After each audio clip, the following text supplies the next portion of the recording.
I don't know why it says we've been live for an hour and some change, but yeah. I don't know what's up with that timer, but okay. Anyways, if anybody's watching, welcome. So today we have Boosted14R. We'll be chatting with him about what it takes to build a competitive turbo bike. And as you can see in his garage, well, you can't see his entire garage, but he has several bikes. And I don't know where Poindexter went, but yeah, go ahead. Yeah, see, he got bikes. Yeah, yeah, that's the ZX10 over there, right? Yeah, it's my wife's ZX10RR. Yeah, man. One of these days, I'm gonna have to race that too, because you know I don't like Kawasaki, but Gixxer is about to get on my nerves, bro. Hey, C3 Performance said you got slow turbo bikes. Look at that, they on you already, bro.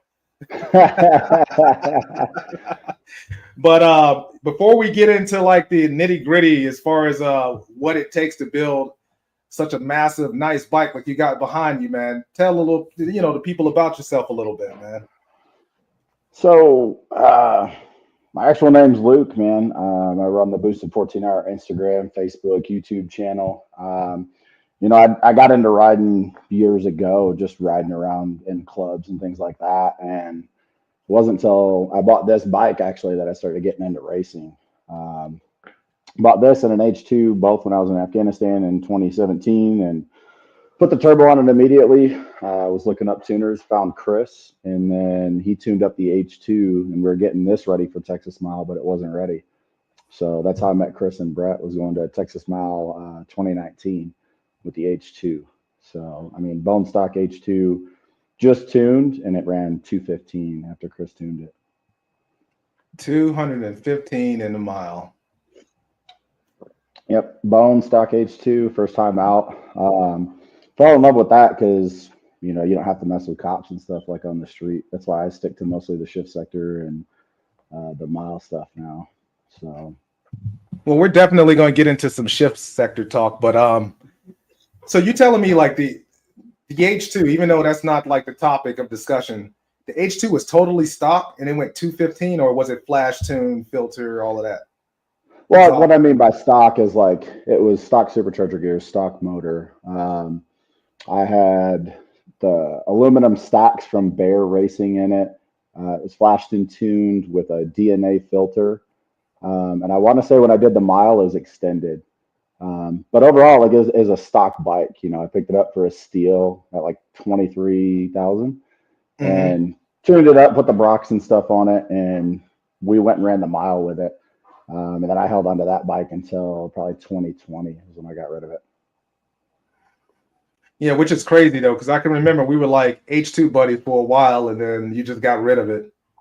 Yeah, I mean it was a cool bike. Like the H2 is a cool bike to have, but for me it was like watching Chris go through the H2, and we kind of found the limits of it, which I won't get into, but yeah, the limit from what I saw wasn't where I wanted to go. I wanted to go bigger and on the turbo. So, I sold that bike, got a cruiser, ended up selling the cruiser. Like I go through bikes like I'm going through freaking, changing underwear every day. Like I've had so many different bikes, it's not even funny. It's funny you should say that because like when I looked at your garage, I didn't realize your cruiser wasn't there. Like I didn't even see that. Yeah. So yeah, we sold we sold the cruiser, the Harley. I bought the FX LRS back in 2020, traded my H2 for it. Pissed off a bunch of Harley guys, put Dyna exhaust or 2-into-1 exhaust and a Dyna rear end on it where I had external shocks and stuff like that. And all the Harley guys hated it. But I just didn't ride it much out here because once I got back to Texas, it's so hot here to be riding the Harley. It's like, no, I'm good. Oh, yeah. So we sold it, and that's actually how we got the Boosted back there, was selling the Harley, freed up some cash, put money down on that one, and picked up the Gen 3. Man, I tell you, that's the best color they make in a Booster, man, black. Mm-hmm. The all black, and then it's got the purple on the sides and stuff. And I'm starting to do the same purple Pro Bolt stuff that I did to the 14 on the Boosted now too. Now, are you going to keep that in A, or are you just gonna boost that as well? So I've already talked with somebody about turboing, and I was helping him by getting him measurements and stuff. But basically, I put in for retirement. So now I'm about a year and a half out from retirement. So I was like, I'm going to hold off on turbo and the Busa and just, get my finances right to retire. But it's definitely getting a turbo at some point. Yeah, man. I know how you are. Mm-hmm. So, I mean, what made you choose the 14 platform versus the Busa as it became, like, as it pertains to like being boosted in general? Like, because most people, like, they're going to buy a Busa. They're not going to look into a 14 to actually modify because it just costs too much. The aftermarket's not there. Yeah. So the 14s, this is my third or fourth 14 that I've had. I just liked it better than the Busa. I had a Gen 2 Busa for a while. It actually got stolen, but I always like the 14. My opinion, it's a nicer riding bike, like around town. Now, granted, I've got a seat pan and carbon fiber and stuff, so it's not very comfortable anymore. But that's where it started with the 14. Was basically I thought it was more comfortable, a little more upright, thicker seat, things like that for the street. And then it ended up being the bike that I bought the turbo for because I was just trying to build like a 230, 240 horsepower street bike. And that didn't turn out very well. So, Oh, yeah, yeah. You were saying that you ended up blowing it up a little bit. yeah, it lasted. I took the H2 and the turbo bike down to get tuned, and it ran fine. I don't remember how much it made, but made it through the dyno and all that. I took it out on the street. Had way too much oil in it because everybody in the 14 community is like, "Oh yeah, add more oil. That'll fix the oil problem." It doesn't. Just run normal amounts of oil and put the oil plate on it and fix it correctly. Yeah, I just basically wasn't expecting it to rev as fast as it did. I want to say I probably sat on the rev limiter for 3-4 seconds, and then it ran fine. Got off the highway. I looked down at my fucking shoes, my black Air Forces, and was like, "Oh, I have oil all over my leg." So rode it back to the shop, freaking took it home, and it just basically piston ring scraped up the inner walls of the cylinder. And I mean, it ran fine. I could have kept running it, but I was like, well, we need to rebuild it. So Right, right. Well, that sucks because I'm sure, like, but then that motor was stock, right? It wasn't built at that yeah, so time, right?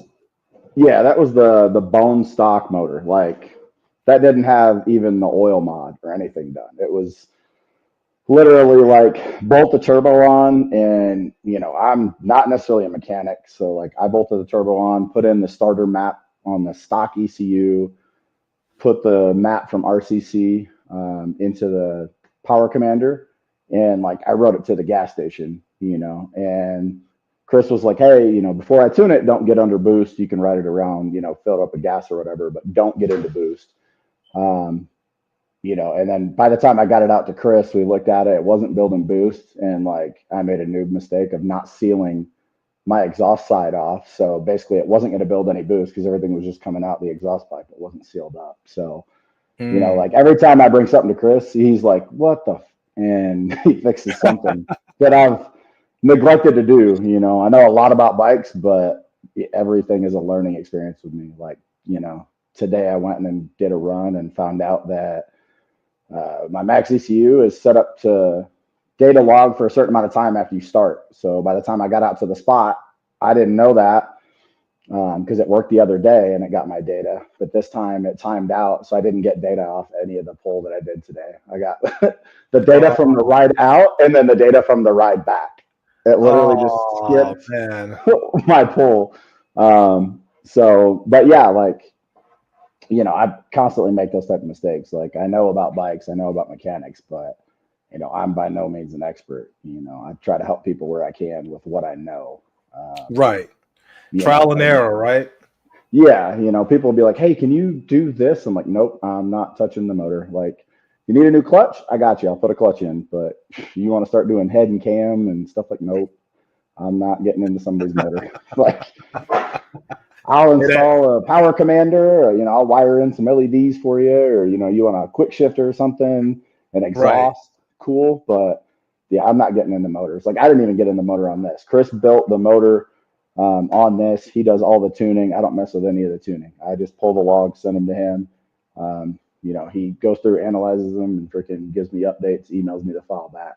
So That's interesting because and who he's talking about is, I think his name is what, Chris Boomstoon on Facebook, right? Yep. Yeah, it's And Boomstoon HQ on Porter. okay, yeah. He has like, I want to say 1 or 2 Facebook pages or something, because I see like his Boomstoon in different ways that he's saying it, but so he handles a lot of the 14 stuff, I've noticed. I mean, he does other bikes too, but then it seems like STPI kind of focuses on the boosters, Yeah, I mean, I think that'd be pretty fair.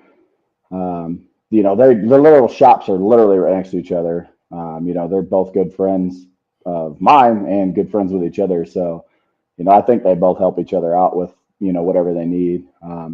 Like I had the head resurfaced when I blew the motor, and, I took it over. Shane's the one that redid the head, and I had a budget at the time. So he did what work he could on it to help the flow, and things like that. So it's like they kind of work together on certain things, if that makes sense. Like, I don't think they have builds together like teamwork, but it's like, oh, hey, I need this.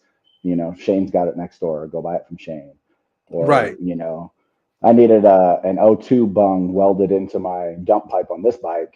And I was already at the shop, so we had to take it off the bike. I brought it over to Shane and was like, hey, can you weld an O2 bung on here real quick?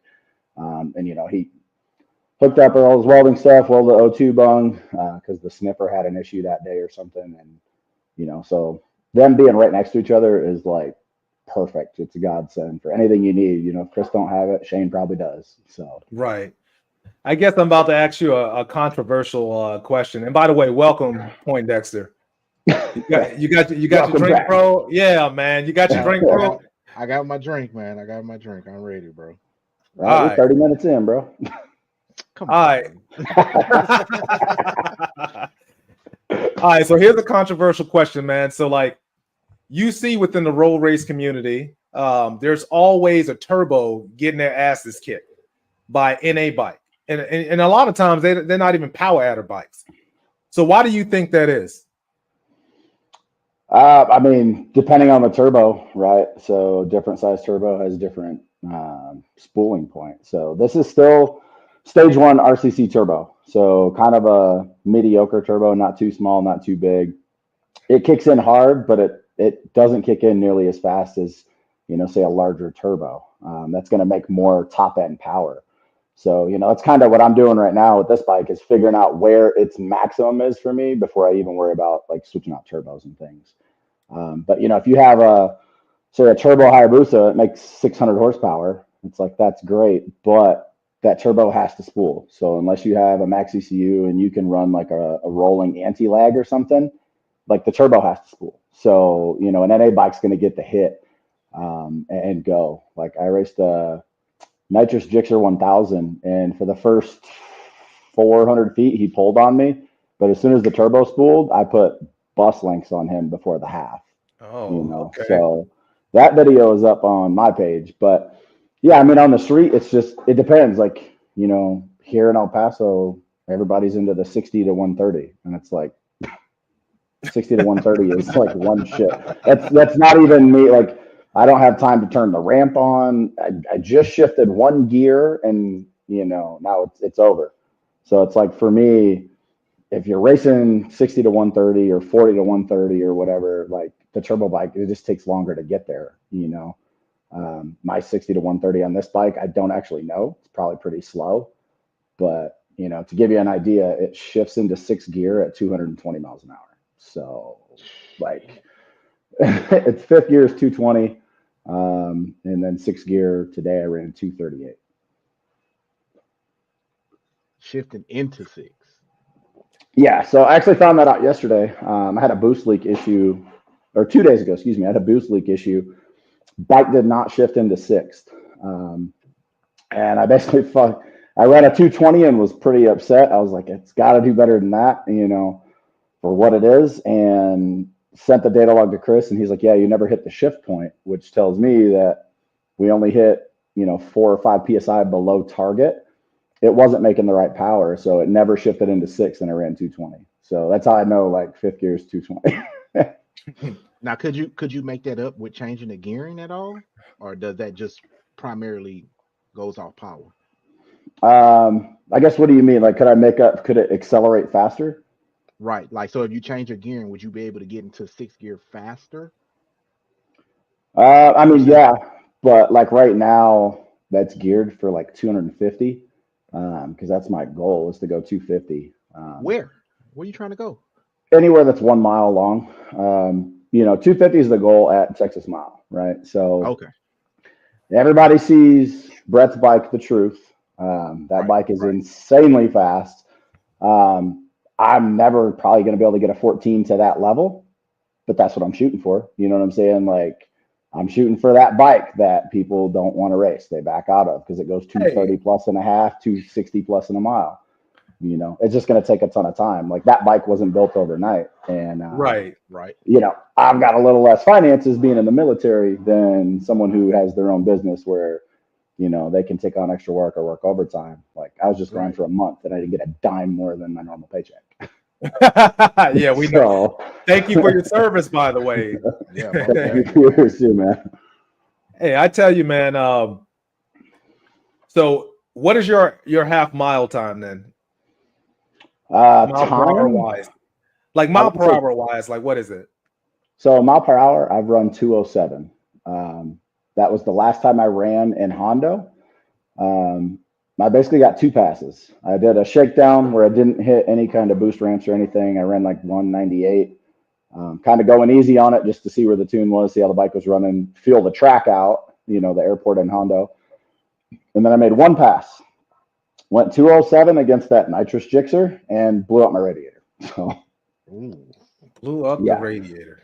Hey, So, yeah. hey, Reaper knows what that's like to blow a radiator on the track. Yeah.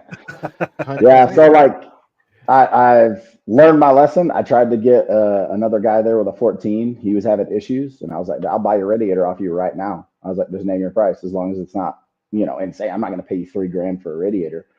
But I'd have paid $500-600 that day just to put it on and go, because I Right. tried sealing it and I couldn't seal it. So that guy ended up. I mean, great dude, and I probably would have done the same as him, depending. But he ended up getting the bike running. So I was just basically out. I paid all the fees and everything, traveled all the way out to Hondo, got a shakedown and one good pass, and the weekend was over. Like, I have spare everything, but I don't have spare radiators. I've got spare tires, spare wheels, spare gearing, chains, all that stuff. I just didn't have a radiator. Of I course, mean, because I like think who runs around with extra radiators, right? Yeah, right, exactly. but So I now think I might, what I'm saying? Like, I might order another new one, put the new one on here again, and then have the one that's on here now as a spare. Because the one that's on here now, I put a hole in it again. My heat exchanger got hit by the tire, pushed it back into the radiator fins, and put a hole in this one. So this one's got a sealant on it, and it's good now. But before I go run a shift sector event in April, I need to probably put a new radiator on that's brand new, doesn't have any sealant or nothing. That way I'm not running any issues. Because it's too expensive to take a weekend and then get, one pass and you're done like I did. Right. So do that you that think? is true, especially at a land speed. Yeah, it's So do definitely not cheap. oh no, no, go ahead, go ahead. I So yeah, it's definitely not cheap. Like shift sector, I don't speak for them in any way, shape, or form, but that's kind of what I've been doing for the last couple of years now.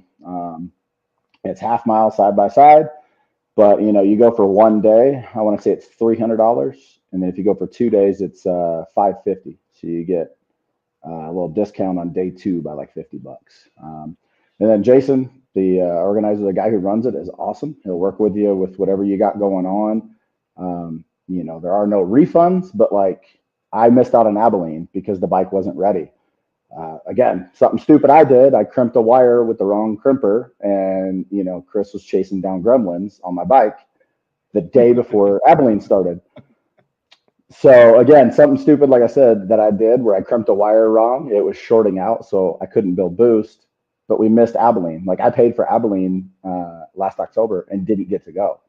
But I hit up Jason and he's understanding, and he's like, "Well, we don't do refunds, but he's going to help me out, and the next one that I sign up for, he'll give me the second day for free or whatever he said." So he's definitely a really good dude, and he'll work with you. But when you start paying for these events, you just got to understand what you're getting into. Because whether you go or not, like you paid for the event. So You know, Right. that's why it's kind of hard. You know, like I was supposed to go this past weekend to California, but had issue with the plate on the bottom of the gas tank.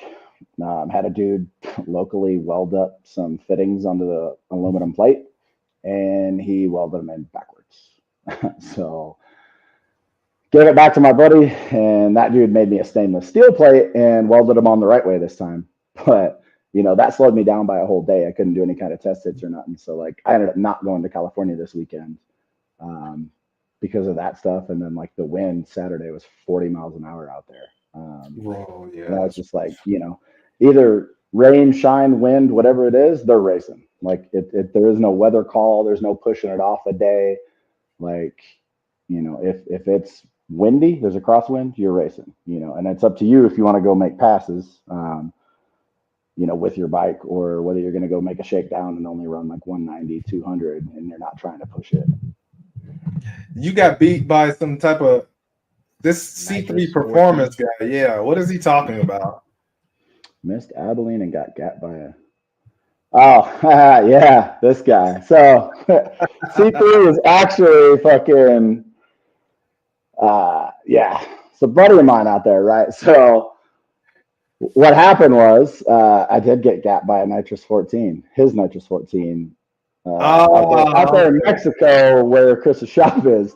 So, like I said, I crimped a wire with the wrong crimper. The crimper for the type of connectors that we use is like fucking $400. So now I bought a cheap one for like $150, but it's just a wire crimper for $150. So I used regular wire crimpers, crimped it, and was like, oh, it's holding. It was shorting out. So yeah, Stacy ended up beating me on his like 300 plus something horsepower Nitrous 14 because I was stuck with 4 psi. That was it. The boost ramp would not. It would go to target boost, and then it would drain, and then it would go to target boost, and then it would drain, and then so like the whole time I'm like, you know, it's maybe 300 horsepower with 4 psi or whatever it is, like not very much horsepower, and then it's like it's ramping, and then it cuts out, and then it ramps, and it cuts out. So literally that whole day we were making passes trying to chase the gremlins, and it wasn't building any kind of boost. So yeah, it got me pretty bad. Luckily, it didn't have a camera. There'd be evidence out there. But it's good. It's all in fun. You know what I'm saying? Even like he just Oh, said, yeah. you know what I'm saying? It was all done in fun. He definitely said you wasn't on full power. But it's cool that you can actually go back and talk about it and laugh about it or whatever, because y'all were helping each other that day. You know what I'm saying? Oh, You yeah. understood what was going on. And you guys were working with each other. A lot of the community, and I hate to say it, but maybe 90% of it will do that, but that 10% that don't overshadow the 90% that do. Yeah, I mean that's basically where I'm at. You know, I heard the podcast earlier, the first one of the day, you know, that Reap did, and it was like, oh yeah, you know, Reaper's the guy you don't get much credit because he's always out trying to help people. He's not trying to hide information or whatever. And like I'm the same way. That's why everybody knows my dyno numbers. I just posted the GPS run from the day. I'll answer anything that I know about the bike, you know, because in my mind, it doesn't matter if I tell you what I have. You're either faster than me or you're not. Like, you know, Right. so Right. I understand there are certain bikes out there that they don't do that. You know, they're racing for $20,000 or whatever. I'm not racing for $20,000. So, you know, if I do decide to start doing that, I'll build a different bike and nobody will know anything about it. But you know, I try to help everybody out when they start asking questions, you know, hey, what do I do here? What's this? What's that? To just try and give them the information that it seems like nobody wants to give, right? Because there's not that many Turbo 14s. And then, you know, like you can't blame some of the builders, right? Because, you know, if I'm just a random customer and I hit up Chris from Boomstoon HQ and I start asking questions all day, but I've not paid him a dime to build the bike or to tune it or anything. What's in it for him to take his time from building a bike to answer all these questions, right? Right. So he's not going to take the time, which, you know, he is actually awesome. He will answer a bunch of questions, but, you know, knowledge comes money, right? So like, he's not going to sit there with someone who's not a customer and have 3-hour long discussions on how to do something, right? And it's just, it makes sense. He's building other bikes. He's tuning other bikes. Like time is money. Whereas for me, you know, I just make parts. So, Man, Boosted14R LLC. I just 3D print parts, and then I try to help as many people as I can with what I know. Hopefully, I've always told people the correct thing. I tell them not to crimp wires with the wrong crimps and things like that. But and it's plenty of times I hit up Chris randomly, bro. Like, for instance, like some people would want parts for a Jixon 1000 or something. And we know their camp has some powerful bikes, right? And he always has extra parts. So I'll hit up Chris, ask a question, or see if he has some in stock. And I feel like I'm wasting his time because these people are bothering me about it. But I know damn well they probably ain't about to buy, you know what I mean, or spend $5,000 on their motor right now. Yeah, and that's what I mean. Like, Chris is awesome. He will absolutely answer questions. But when you're a shop owner, that comes a point where it's like, okay, I don't have time. He'll tell you, hey, run this spark plug at this gap or something, but he's not going to sit there and, talk to you for an hour about this or that, Yeah. So that's what I mean. Is like, he's awesome. He'll answer questions for people, but, it comes a time. Like, I've sat on Facebook Messenger with kids who are building bikes and talked to them for 2-3 hours. They're just asking a question. I give them an answer, ask a question, give an answer, explain why I did something or whatever. To just kind of be that, because I don't own a shop, right? I can put my 3D printer on and let it go, and now I'm free to do whatever, work on a bike or, anything. So. Yeah, like I was telling you before we went live, man. Like, Chris got to be 90 pounds. Yeah. I met him at the H2 meet, bro. Here's a funny what they said to say all the time. Like, here's a fact, right? Like, so when him and 60 Foot came out with that turbo bike, you always pick like the fastest person per se, and then in your mind you like, I'm gonna build something that's commensurate with that so I can beat him, right? Yeah, or at least be competitive. Mm-hmm. Yeah, I thought that until I saw him down in ATL, and I was like, bro, like I thought he was bigger than this, man. In the pictures, he looked bigger. He's literally probably 120, 130 pounds. I'm like, oh my god, bro, like Richard is the size of a 9-year-old, bro. Like, he's tiny. I mean, he's a fucking hell of a rider, though. Like, he will literally, drag racing, grudge racing, land speed, anything. I have literally been next to him going 200 miles an hour, and his bike does a 3-foot wheelie across the finish line at shift sector. Or where his turbo kicks in, for some reason it surges, and he throws up, 3-4 foot wheelie, middle of the track going 150 miles an hour, and rides it out. Lost a little bit of body work, but rides it out, and then decides, fuck it, remove the rest of the body work, and then he ran the bike with no body work the rest of the weekend. Like, he is just an incredible rider. So, to pick him for that bike, when Brett's like, oh, well, Chris is going to be the rider for the truth, it's like, he's light. He's a fucking amazing rider, and basically, your bike is safe when he's on it, because I've heard stories of him having tires go out, top speed, tire blows out, he keeps it up. I've had my own share of things, but nothing too crazy. Like that H2, it ended my weekend because I didn't have a spare tire, but I had my stock front fender on.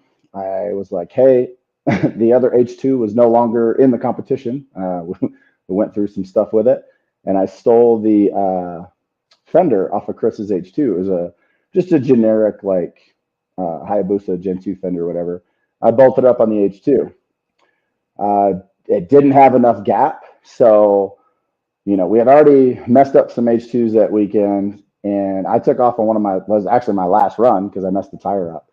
And at about the quarter mile, Chris said, because a quarter mile on the H2 I was going about 170. He said the bike started smoking, and he was like, oh fuck, like we blew the motor, we're pushing it too hard, whatever. And it just kept smoking all the way down the track. Now, mind you, I'm on the bike, so I don't know anything that's going. I don't see any smoke, right? Because I don't have mirrors on the bike when I'm doing the mile, and I'm definitely not looking backwards. Right. Well, when I got to the end, I picked up my ticket, and I was like, what the I ran 215. Now I put this fender on, and I ran like 199 or 198. I was like, what the heck happened? And I got back to the trailers, parked the bike, and Chris was like, look at the fucking fender. I'm like, what do you mean? So that fender, that fender was a cheaper brand, right? and it flexed into the tire. So the entire way I was shredding the front tire for a mile Oh while man. that fender rubbed it. And there's pictures on my Instagram of that fender. I actually had it. I might still have it around somewhere, but I had it for a while because I got back and was like, well, I owe you a fender. Where'd you buy it from? And I hopped on my phone and ordered him a fender to a shop. You know, I was like, you know, I put a hole in yours, so here's the new one. It'll be there Tuesday or whatever. So like I've gone through that same drama, but um, you know, that's the only reason why. Like right now, I had a generic Gen 2 fender on here, and I was like, nope, we're gonna start going too fast. So you know, Anthony over at AGM is an amazing dude, and bought the fender from him, and I've just sent him the video from the last 2 days with a 220 and a 238 run. The fender with my custom mounts 3D printed held up just fine. There's not flex. It doesn't rub, nothing. So, you know, now you can order that same Boost fender on Anthony's website, AGM Motorsports, and actually get my mounts for the ZX14 for it. So he actually stocks them. That's dope. Yeah, that is pretty cool. I was looking at AGM's chain guard recently, but I really do like the Montgomery ones. I don't understand the pricing. Like $300 for a chain guard, bro. Like what, buy a whole arm? Yeah, I mean, that's like, bro, like that's ridiculous, man. Like it's yeah. ridiculous. I mean, for me, it's like I don't know the process to make that, right? So when I look at it, I don't have one. I have the regular DME chain guard. But part of the reason why I don't have one is because my DME I had to cut down because I have such a short wheelbase.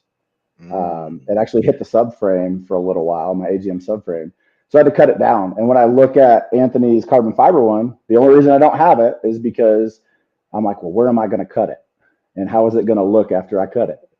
Because I want a fast bike, but I also want a good looking bike, right? Because it is still street legal. It's still plated and insured. And like, I rode it out to a car show yesterday, and unfortunately they were giving me some flack at the gate entrance. So I didn't even go in, but you know, I still ride it around town. Like I'll ride it over to the dealership, you know, go hang out at meetups and show it off and all that kind of stuff.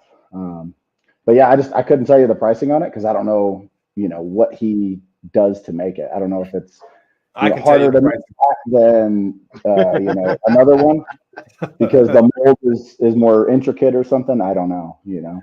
Man, look, I with that molding stuff, man, because a lot of the stuff when they get it in and they do molding for it, it's not always you might get close to 80 to 90% with doing a mold, but it's always going to be something you have to go into and kind of fabricate a little bit to make it fit. Carbon fiber, gotta love it.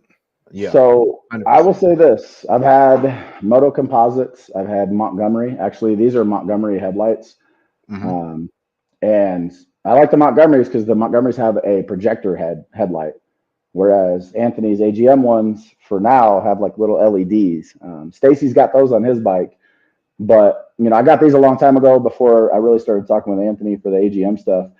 I have not had any fitment issues and had to like modify or change anything on anything AGM I've ever bought. Really? Like the fender bolted right up. I've got the ram air covers. I've got the fins on the side. The whole tail is all carbon. My seat pan is carbon. None of it I had to like shave a hole or change something, you know. It's literally all just bolted right on. Yeah, there's probably a little bigger gaps or a little uneven gaps compared to OEM. But like I've never had to like, oh well, I gotta oblong this hole in order to get it to fit right. You know what I'm saying? Or like, oh, I gotta tweak it, you know, heat it up and tweak it so it sits right. Like all the AGM stuff bolts right up, the holes line up perfect. You know, every once in a while, because my bike has so much on it, like I broke the pin off of the little triangle that sits by the tail light. The pin broke off because I pulled on it. It ain't Anthony's, you know, fault or bad part or anything. It's just that pin broke off because I pulled on it in a funny way. And, you know, that's like the only thing. And as soon as something like that happens, I shoot him a picture of it. I'm like, hey, just so you know, and he takes that. And I don't know if he's going to change the designs or whatever, but basically I just give him feedback on anything that happens with his parts. You know, I still have the same piece on the bike now. It just doesn't have the pin. you know, Gotcha. and it still runs fine. You know, the seat pan holds it on. Um, but yeah, I've never had to modify anything from AGM ever in order to get it to fit. It all bolts right out. I'm gonna have to check them out then, because No, don't check. any carbon fiber I've ever looked at, man, and I've ordered. Yeah, I mean, like I said, I've had It's about to be the expensive, moto bro. composites, and the moto composite stuff. You know, sometimes you got to modify it, sometimes you don't. Um, but with his stuff, you know, he's got a V weave pattern so that the left and right hand sides of the bike, and like when I put all the tail work on, all the pattern goes the same direction on either side. Nice. So Mhm. like you order moto composites and the front fender just has a pattern that cuts across the whole thing, right? It's just one direction. On his stuff, like this fender right here, there's a seam in the middle and there's a V pattern that goes down to the front. So like it's super clean looking, it's meticulously made, and in my experience, it's been flawless for every piece that I've ever put on the bike. You know, and it all has the same design. All the parts go the same direction. So like you know, if you were to order all the same carbon that I have, you would literally have the exact same pattern where you know the V goes out and the sides line up with the seat pan, that lines up with the center, that lines up with the tail light delete, like all that stuff. Everything That's lines up nice. perfect. So That's nice. Because that's one of the things a lot of people actually run into when they order in carbon. It might be the same carbon fit, but it's like the pattern itself would end up being a little different or off. yep. Yeah, that's one of the things like for the Gen 3 back here. I was looking at some of the carbon for like around the headlight and the very front. But I see when people put the carbon headlight in and then they put that front panel on, you know, one piece of carbon's running this way and the other piece is running that way. So like the headlight's all one direction and then the piece around it is going the other direction. And to me, I don't like the look of it. Like I would rather just leave it LEM black and headlight, you know. If AGM started making parts for that and it had that same V weave pattern to where straight up the middle of the bike through the headlight and through the piece around it, it was a pattern that went out, I'd buy it all right now. Like I'd instantly switch all that stuff over because it's such a clean look. Yeah. Um, but but yeah, like trying to buy carbon and like one piece runs this way and the other piece runs that way, and then you put another piece on and it's horizontal. It's not even running at an angle. You know, the lines go straight across, and you're just like, ugh. Like sometimes it don't look right. So I guess I got a question, right? Like, so if someone wanted to build that bike you have sitting right behind you, how much would they have to spend? So to literally have this bike, I bought it new for like 12K. So I include that in the price. 2016, man. This is before COVID. I was Um, like, hold on. yeah, no, That's kind of cheap. we'll get into that in a minute. I don't ever pay MSRP, but I buy a lot of bikes, right? Like I've been Gotcha. back in El Paso for a year and a half, and I've bought like 3 bikes from the dealer, the local dealer. So like I don't have to pay MSRP because he knows I'm coming back to buy another bike in 6 months. But anyway, so I got the bike for 12, so that's what I count in it. There was a breakdown video on my YouTube channel back when I had like 50K, 45K into it. But as it sits right now, it's over 60K. And basically, I got to compile all the numbers um, and do another breakdown video that updates into what it is now. And like that 60K isn't like, you know, oh, well, I bought this, you know, it's not counting like an AMS 1000 boost controller. I'm on a max ECU now. So, you know, I'm not going to count me spending money on an AAM data logger and AMS 1000 on the build because it's not on the bike anymore. So literally what is sitting on the bike is over 60K. I wonder why didn't you use the AMS on top of the Max ECU so you can have several like ways to switch maps on the fly and all of that? Like, why didn't you use that? Is there a reason? So, well, so for the AMS 1000, I didn't have a 2000. I don't know the difference between the two. I know the 2000 has the little knob and you can set it all up differently. But when I was on the AMS stock ECU, it was basically boost by gear. So Okay. like I would only get 10 psi in third gear, and you run that 10 psi all the way up to the end of third gear, and you hit fourth, and it's the same, you know, 12 psi or whatever. The way this is set up right now through the max, I have a standard pressure running through, and then when I hit the headlight switch to high beam, it switches a timer and it starts a ramp based on the timer. And then the only thing that resets that is if I drop my throttle hand below a certain percent, it'll reset that ramp. But like in my opinion, it's way better having it like that by time, because I can ramp all the way from, you know, spring pressure to 15, 20 psi in a gear and a half, 2 gears, and then I'm just at max boost, right? Whereas like on the on the AMS 1000, it would be like, oh well, now I'm at 12 psi until I hit 5th gear. Well, now I'm at 14 psi until I hit 6th gear.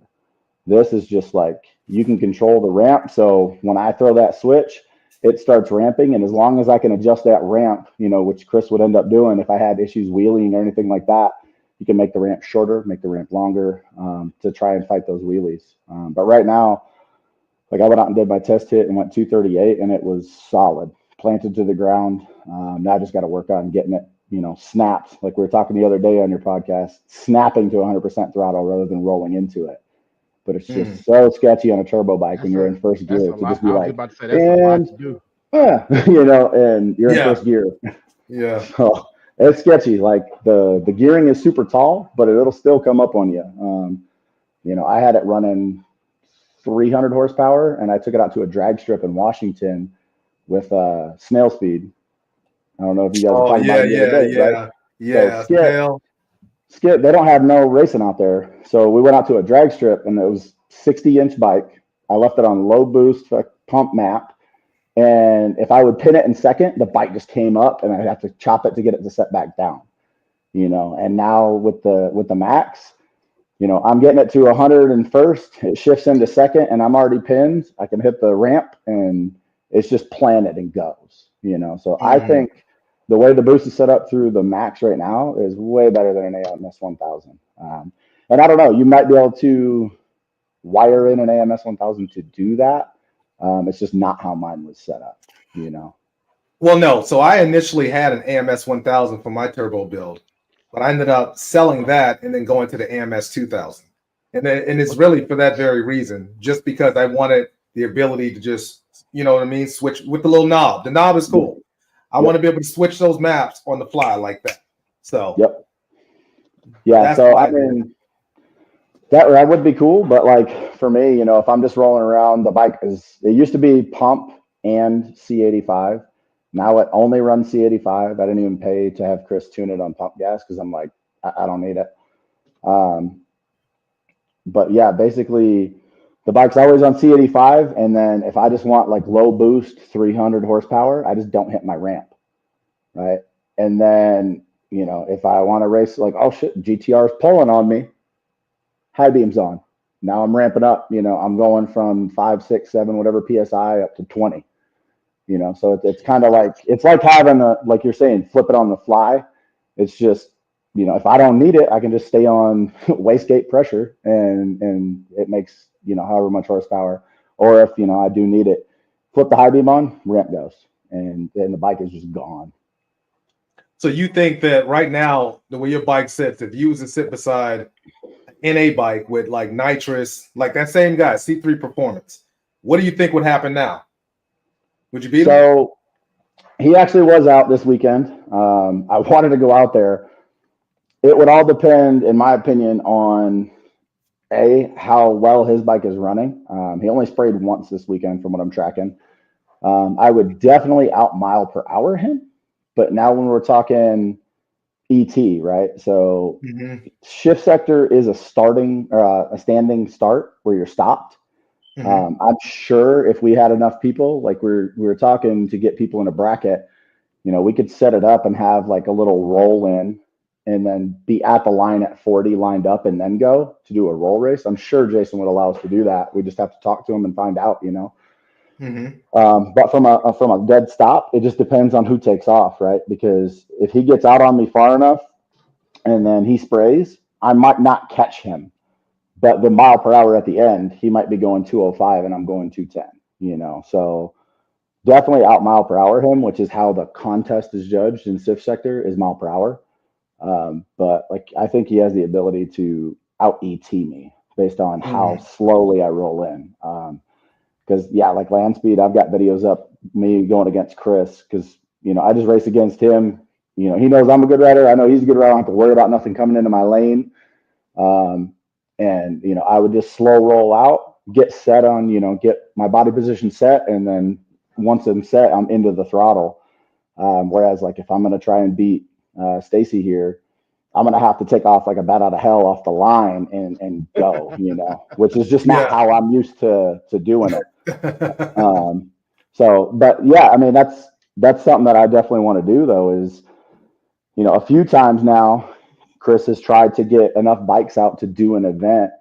But, you know, like you were mentioning the other day, it's expensive. So a lot of people do stick to the Miami meets and to the street. You know, there's 10, 12 bikes maybe at an event. And then out of that, there's usually 4 or 5 turbo bikes that are super fast. Like there's a guy named Jay. He's got a turbo ZX14. It puts in work. He's been faster than I ever have. His just isn't as pretty. It's kind of beat up, but he got a standalone on it, and it runs well. Like this past weekend, he ran a 212. I want to say, Ship Sector on Saturday, so yesterday, yeah. So I mean, his bike works. You know, and then if Chris comes out, if he brings a bike or a customer bike he's riding to try and do some tuning and testing on, there'll be mine, and then, you know, there's a couple other people like. Pat will come out with a turbo Busa. Every once in a while, Shane will show up just to show that he is the fastest man on the planet, you know, and everybody else will be struggling to hit 210. Like I've never hit 210 and a half mile, and Shane will come out and be like, here's a 226. Like, what? You know, that man's just on another level. Like, it was Abilene, I want to say. He showed up the last day of competition. We helped set up the bike, get everything right, and he went out and made like a 226. Like, he won the day with mile per hour. I don't know, man. Like, so the GPS numbers versus the sanctioned event numbers, because Poindexter can tell you when we went to Land Speed, the Ohio Mile, I thought it was easy to do 200 mile per hour. That's what I thought. No. I was like, yeah, man, I don't care. Like my bike makes all of this power and it's all good. It wasn't all good. I don't think I went over 100 and what was my top speed that day? 188 or something like that? 180, like 187, 188, something like that. Now, granted, we had a headwind and then we had some side winds and stuff too. But like, regardless, Jeremy out of Classic Motorcycle Performance, you know, CMP out of Gallatin, he did for my 170 or 80, he did 214. Yep. Yeah. What bike were you on when you ran like the 188 or whatever? The H2. Was I on the H2 or the boot or the BMW? I think I was on the H2. No, was I on the BMW? No, that was the H2. The BMW did 170, like 170, 175 or 70 something, like and then the H2 was 188. I'll never forget it because Travis, you know, Jaeger works. So Travis got on the bike and did 206. And then Jeremy got on there, spinning through third gear, and did 214. And on the same H2. Yeah, on the same freaking bike. Spun the wheel, missed 2 gears, and still hit. I mean, so I think I had the video on my YouTube. Chris running an H2R, the same 2019 Texas Mile that I ran the H2 in.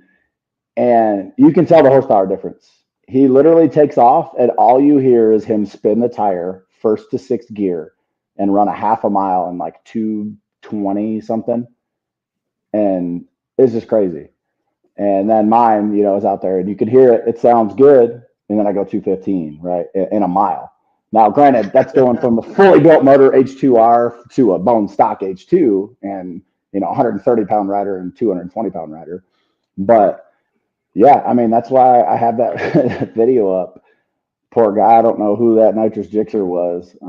He asked me, hey, are you going to spray? And I said, no, I'm not spraying. Don't worry. And, I posted the video, and the video's, you know, caption is, you're only fast on the streets. Because a lot of people will be like, oh, it's easy to go 200. It's like, well, it's not, though. Because when you go 200 on the street, you have no idea, right? Like, even the data I just got on this bike, I went 238, but I don't know what that's going to trap in a Texas Mile, you know, because What if I went 100 foot beyond a mile? What if I was 100 foot short of a mile? You know, what if whatever it is, it's going to be different, right? And then like I got a 238 on my Garmin 401. It was a 237 on GoPro camera, and it was only like a 236 on the dash on the tablet.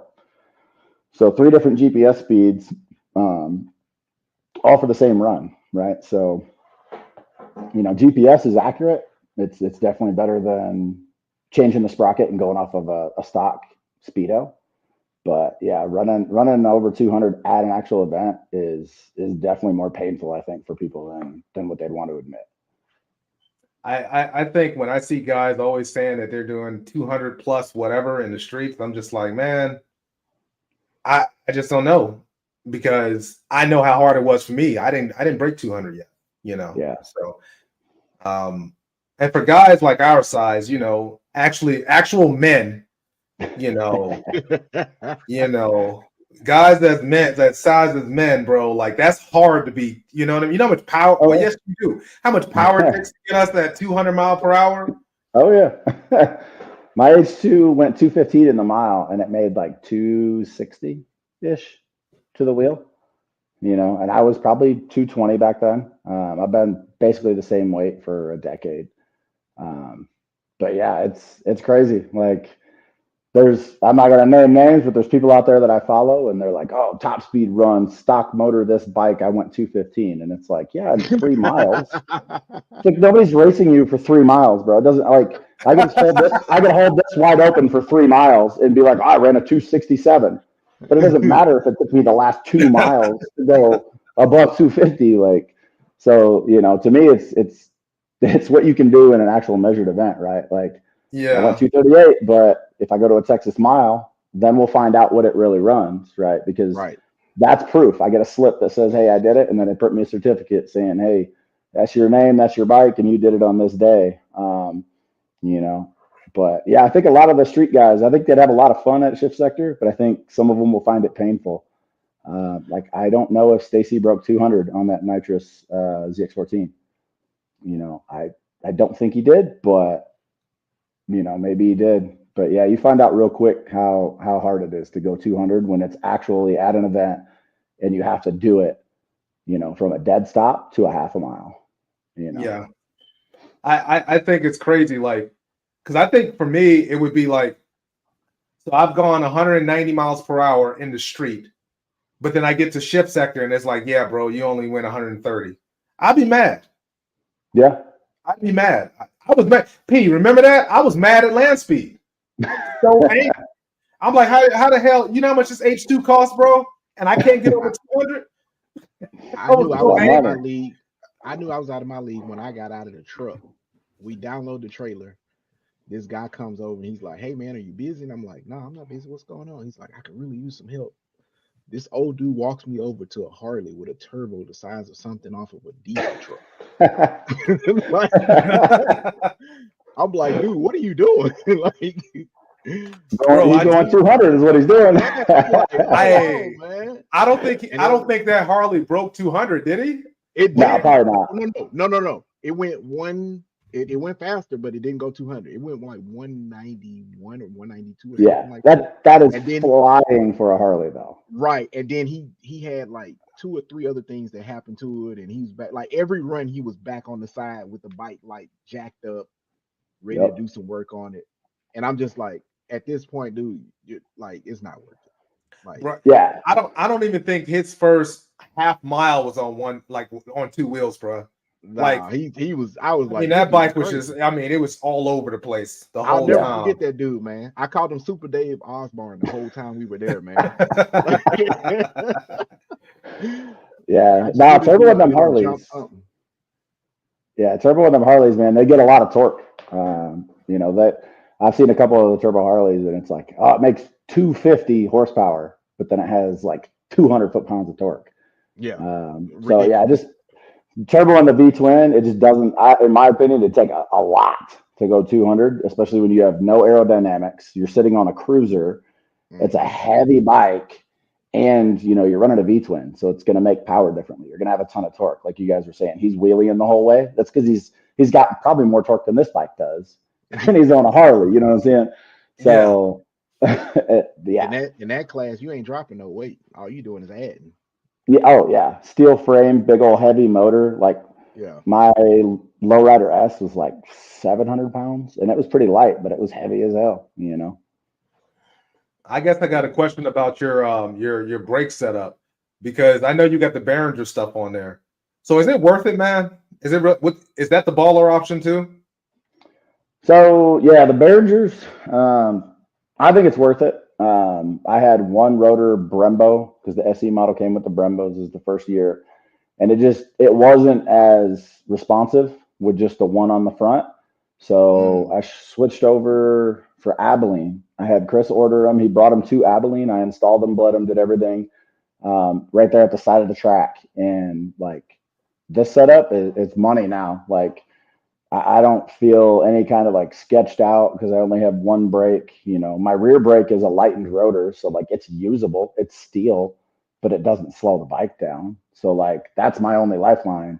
You know, so yeah, it was expensive, but it was also purple. You know, that's why I bought it. Let's do it. You brought it because But no, like honestly though, the Behringer, if you're switching over to one front rotor, I would always recommend just doing a Behringer. Like it costs money, but like really you're gonna put a price on your brakes when you're trying to go 200 miles an hour, or like today, Safety, 238. You know, like nah, I'm gonna go ahead and spend $1,500 and buy the rotor and the caliper. You know. So I was looking to the Behringer for the K46, right? For my S1000. And P, you know about this. So I finally checked my email because I was like, damn, this dude ain't got back with me. It's almost $2,000, bro. Mm-hmm. Almost $2,000 for some damn brakes. Yep, you went with the Baller magnetic retractable caliper then, right? Yep. Yeah, bro. So I don't think I have that. I told Chris, hey, order me the Behringers. He got me a price, and I gave him the money, and he brought them to Abilene.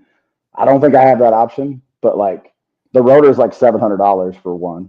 Yes. And then the caliper is like $650, $700.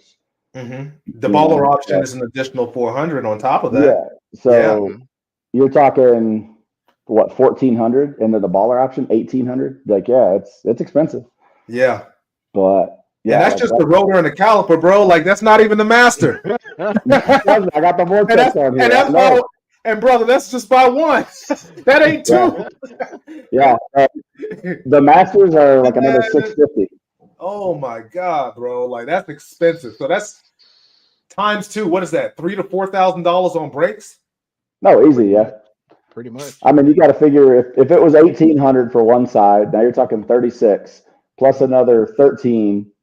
So was that 49 just for front brakes? Two masters, two rotors, two calipers. Mm-mm. $4,900. Almost $5,000 after taxes. But a ton of people won't buy that, but they'll put on them carbon fiber wheels like you were talking about the other day. Yeah, man. It's carbon fiber is expensive, but it's cheap compared to the other stuff. Well, you could have a full dual, like a full front brake setup for the same price as carbon fiber wheels. The only difference is they don't make you faster. They're brakes. So there you go. And that's why people won't spend money on it. It doesn't make you fast, right? Like people be drilling holes in parts and cutting things off, but for brakes, nah. Brembos work good. Man. $3,000 to $4,000 brakes. I'm putting that into the motor or something. Like P know how I am. I'll crack a motor before I do all that. That's too much work, bro. Hey, I promise you. I got to the point to where at night I don't even turn my phone off no more because I know if I wake up I'm gonna have like 30 freaking voicemails and like 6 videos. This dude then like sat there and took a drill to a frame or something like that and just like punched over it. I think those dudes were like in the Middle East somewhere. I seen the same video where they're drilling holes in the frame. I'm like, nah. I'm content with 480. I've got added weight on the bike, so like it's actually lighter than that. If I, took all that weight out, it'd be lighter. Yeah. So how late? I'm not drilling holes in that frame. Hell no. So, I ain't gonna lie. Like last night, or was it earlier today? I called Poindexter and I said, man, so what I had to do, man, I got a motor done, and I tried to put the motor in, but the frame needed to be modified. So all of the bolts in the head was offset from the frame. It made me mad. So I had to spend another fucking $80 to $100 on some stupid, what would you call them? Inserts? Yeah. Like then I had to drill. I had to drill, like basically drill my frame. But while I was doing it, Luke, I got done. And I looked at my frame and I'm like, bro, I'm at the perfect time where I could drill holes in my frame and drop more weight. I'm serious. Like that's what I thought. I was sitting there looking at it. I was like, I'm not an engineer, but I'm like, where's the point of failure if I just start drilling holes in my frame? They do it in Grudge. Luke, do you see what I'm saying, bro? They do it in Grudge all the time.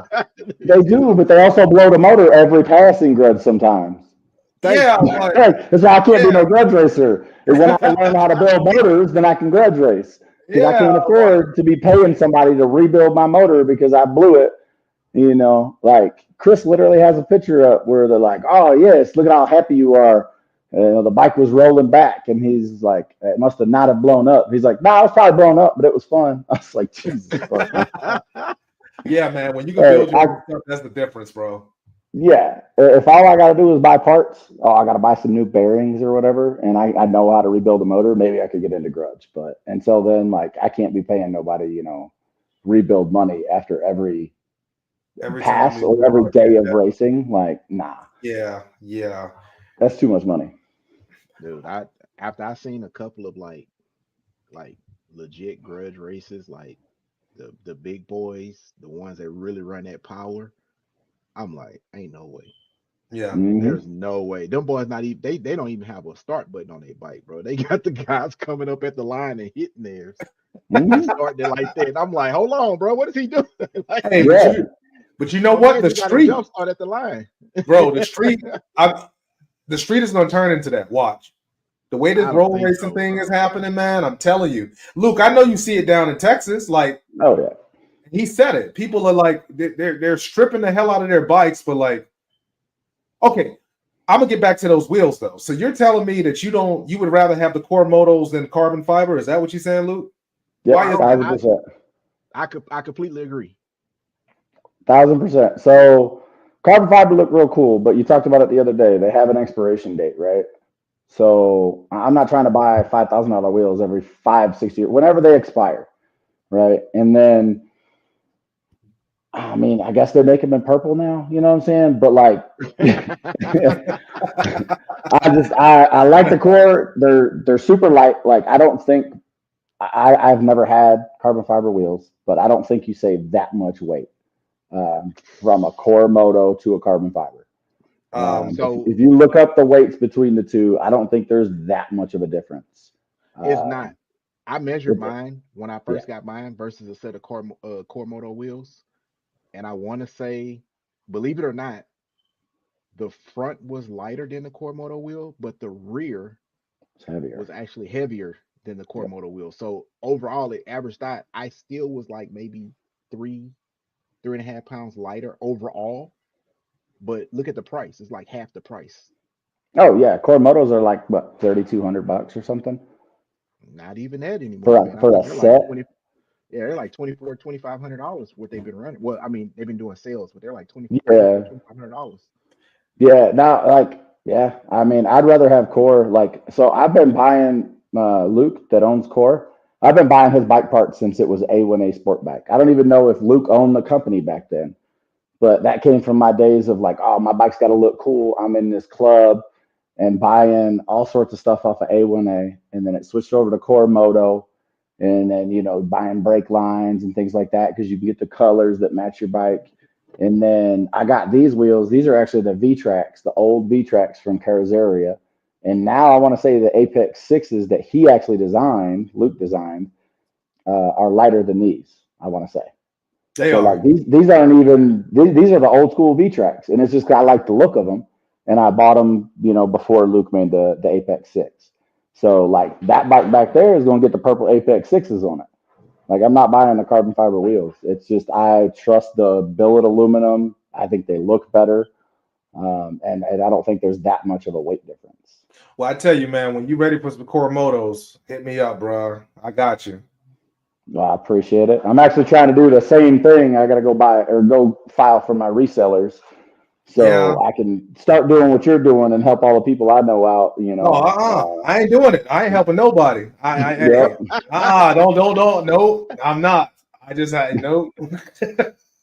But Yeah, no, I just mean like people don't want to go online and order shit. It's like they just want to text somebody and be like, "Yo, I want wheels for my bike." Be like, "Cool, you know, this is how much they cost. Fucking, I'll order them up for you. You don't even have to go on the internet." You know what I'm saying? That's what I mean by like helping people out. It's like the Yeah. Pro Bolt thing. People are like, "Yo, I want fucking red bolts." I'm like, "Cool, I got you. What's your bike?"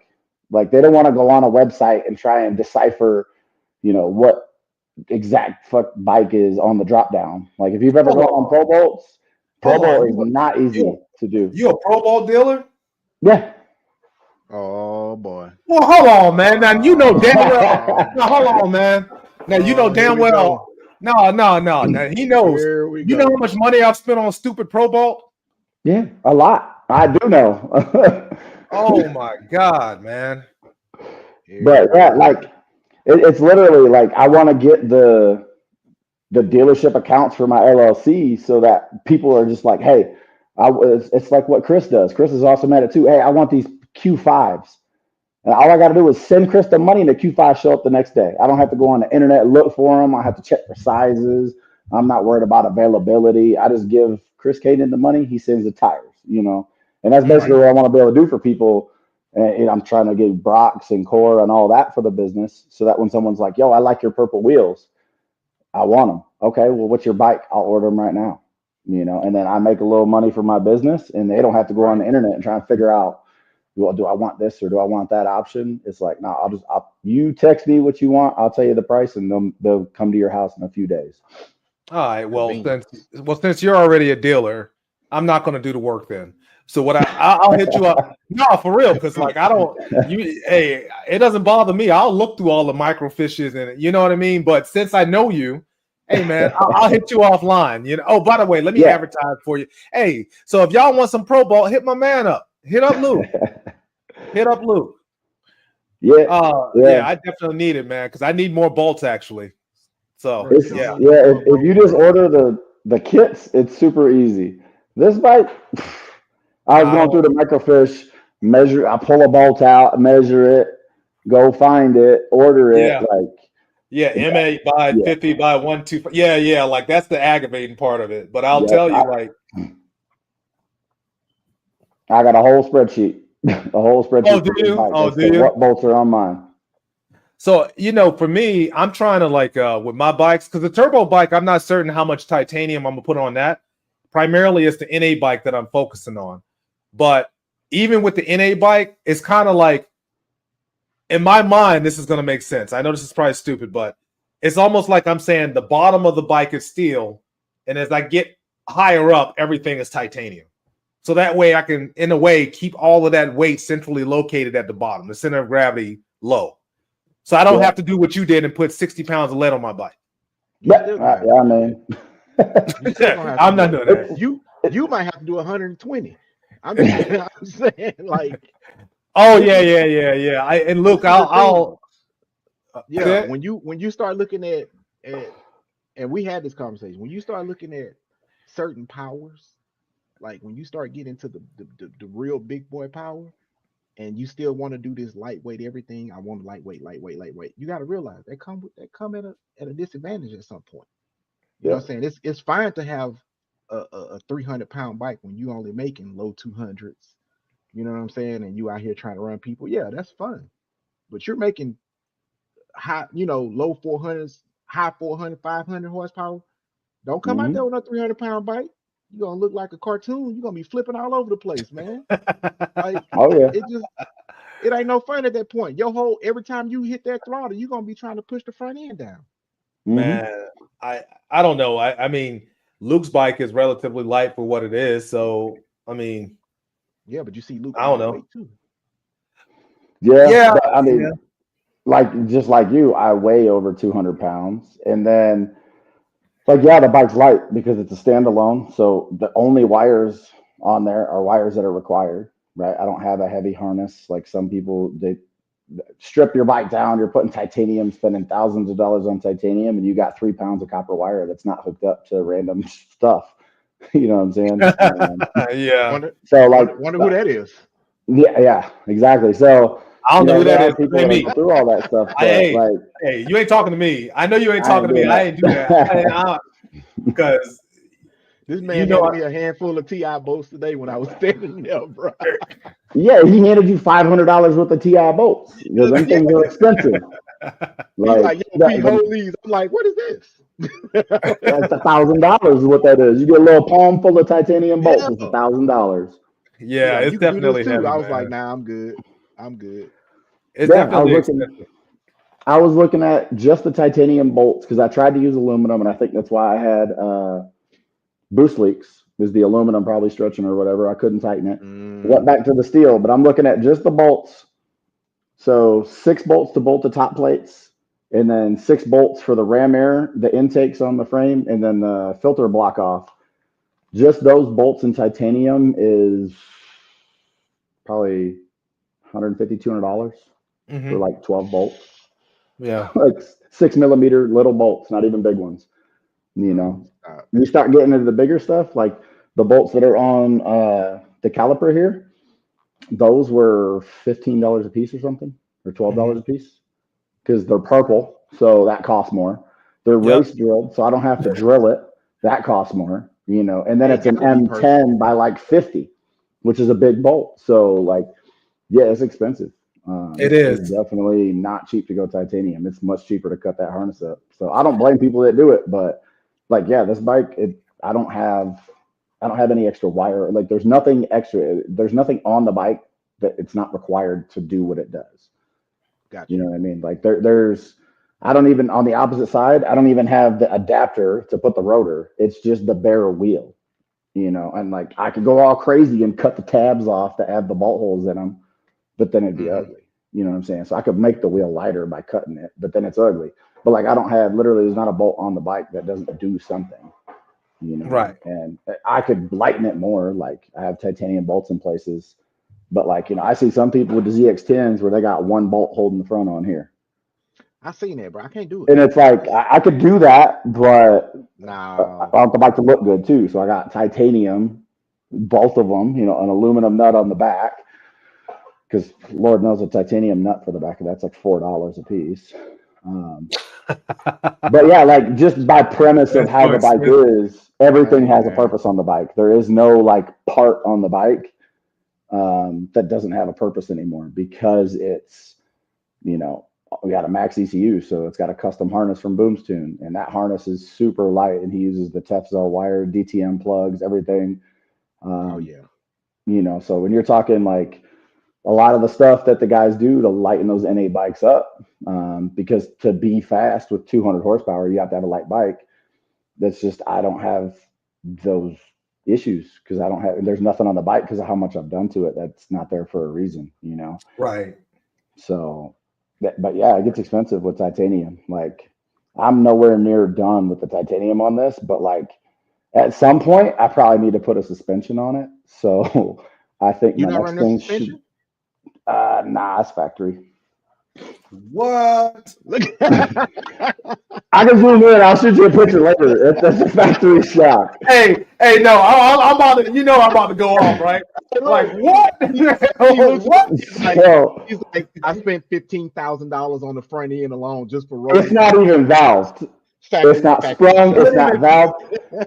That rear shock on the back of this $60,000 bike is how it came off the factory floor in fucking Japan. Like, it ain't even adjusted. Man, that's crazy, bro. Oh my god! You at least gotta get it revalved, man. At least that. Nah, I just need to order a shock. But like I said, man, once you do that, it's gonna be faster. You know, you dig a lot harder on it and get even faster. So yeah, but like plus to come. I'm half retarded, right? So like I just spent $700 on purple bolts. You know what I'm saying? Like the body work is all held on by titanium now because it looks good. Hey, that was like $300 just for a couple of bolts here, a couple there, and it's all purple and it looks good. It's like the purple blue, but I just left the steel hardware in there and bought the damn shop. But I bought the purple bolts.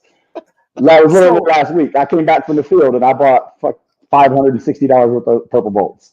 Hey, this is what I understand, right? So my man, he indirectly threw shade at the road race community. I see these guys do this to their wiring harnesses, blah blah blah blah blah. But the man got $700 bolts with a stock shock. Yeah. Like what? Like who does that, bro? Like who has a 500-600 horsepower bike with a stock shock? Bro, my brother Pearl said it too. He was like, that man got all that money in that bike and he's still on a stock shock. Yeah, dude. That's the thing though, is like I'm not even trying to throw shade on the roll racers for like cutting their harnesses. Like you gotta do what you gotta do, right? So yeah. Like it's not really throwing shade at the roll racers. Like if you're racing and you have a stock motor and that's your thing, is I'm the fastest stock 1000. Right. Then yeah, you're gonna have to cut out the extra wires in the harness. You're gonna have to remove the headlights. You're gonna have to buy titanium bolts because like with a stock motor, you're only getting what your tuner can get out of it. True. So it just depends on what fuel you run, and you know every bike likes different fuel, right? So you're only going to get so much horsepower. So the only way to be better than everybody else is to be lighter, and that's when you know I can't blame you for cutting the extra wires out of a harness. Now I will talk some shit if I see people starting to put fucking holes in the frame because they're trying to be like that. That to me is like stepping the line. But like I fully understand, you know, if you're going to take your harness, take it off the bike, depin the ones that aren't being used, and pull that wire out, like that adds up, right? Like the difference between the factory harness and the one that's on this now is probably pounds worth of weight. Yeah. You know, so I can't blame a roll racer when they're like, oh yeah, I took out all the extra wires. Like I don't blame you. Copper's heavy. Like them wires get heavy. When you got 6-7 feet of, you know, extra wire that runs to a sensor that's not being used for an ABS pump because you took the pump out. Yeah, I mean, 1,000% take those wires out. So it's not really throwing shade at them, but yeah, no, man. I need to get a shock before like April, realistically. Like I need to not show up to Hondo with a stock shock. And look, man. And look, this is my problem with you, bro. So when we first got on here, we had 100 fucking like people were watching, 100 people. There's like 5 now because they all jumped off when they heard your stock shock. They all jumped off. They all lost interest because of your shot. For real, bro. Like, because they're wondering, like, why am I watching this guy with a stock shot? He got 800 horsepower with a stock shot. Like, what? Who does that? The funny thing is, though, is with the bike makes 560, right? I don't have a dynograph. Chris told me it makes 560. I don't really care. That's a cool number to put out there. Yeah. But the bike makes 560. It's on a standalone, and it's controlled well enough that with literally factory sealed rear suspension, the forks are just slid up. They're not adjusted, lowered. They're full. All I did was slide them up. Those are from the factory too. It's not revalved. It's not nothing. It's not cut. It's still running 238. So yeah, I mean, if I put a shock on it before, Hondo in April, like hopefully I'll be faster. You know, that's literally it's just. Oh, you definitely will be 100%. Yeah, but these shocks are expensive, man. God dog, bro. Oh yeah. Yeah. But then I'm still waiting on my fucking shock. You got to dial it in too. You know, anytime you start changing anything on a bike, especially suspension wise, you know, it's time to dial it in. Hey, you know what, Luke, man? I'll tell you, man. A lot of people go with Penske, right, over the M2 shock, but I've been talking with Marcus, bro. He's making me a lightweight option. That'll be it sounds about 2 to 3 pounds lighter than the Penske that everybody's running around trend setting and getting. So hopefully it works out. I'm still waiting on it though to see the way it. But if that works itself out, hold off on the Penske, bro. Well, I think I actually need to order soon because they take a while to make too. But yeah, I'm still waiting. But yeah, what I'm looking at is the Penske drag shock. I don't need a bunch of adjustability. Like I'm riding on stock. So if I buy the drag shock that's just a dual adjustable, I think, and it doesn't have a reservoir, it's still going to be better than what's on there. And it's $1,100, and it'll be sprung for me, valved, you know, correctly. Like when you give Schnitz all the stuff, the bike info, your info, horsepower, whether you're turbo or nitrous or whatever, they set it up. And they actually, I noticed recently, they have a roll race option. On the shocks. It's not just a drag shock. So now it's the drag shock meaning it has no reservoir. It only weighs 4 pounds, but then it's also valved and set up for roll racing. So I don't know what the difference would be other than it's not got as much like preload or something like that for when you launch. It's just set up for roll. No, bro. It's just the name, bro. Bro, you click one or the other, and I think it changes the price. It's like, oh, you're a roll racer? It's $1,200 now. No. It's only $11. I think it's actually more than that. Isn't it? You talking about that shock that's like $2,500 or something crazy, right? No. I'm talking the cheap one, man. Like I'll spend money on the titanium. No. Purple, but the shock I'm going cheap. No. I'm talking about the roll race shock. I know what shock you're talking about because I think either DME or HTP had posted it. One of them. Well, so I don't know a specific one. I know the one shock that I was looking at on Schnitz, right? Oh, and LaPearl is right. It's just the Penske. I know it's washed out. That's the double adjustable one. Looks like double adjustable, no reservoir. It's like $1,100. Yeah. But and LaPearl. So I actually bought a there we go. An M2 roll race. That's not bad. $1,095. That's not bad. So, but I mean, who was that? Who was that came out race on there? That's it. So who was that came out with that shock that's like $2,500 or something crazy? There was a shock that was circulating on Facebook, and it was expensive. It was like twice the amount of a normal shock. Ain't no telling. Well, so that was COVID price.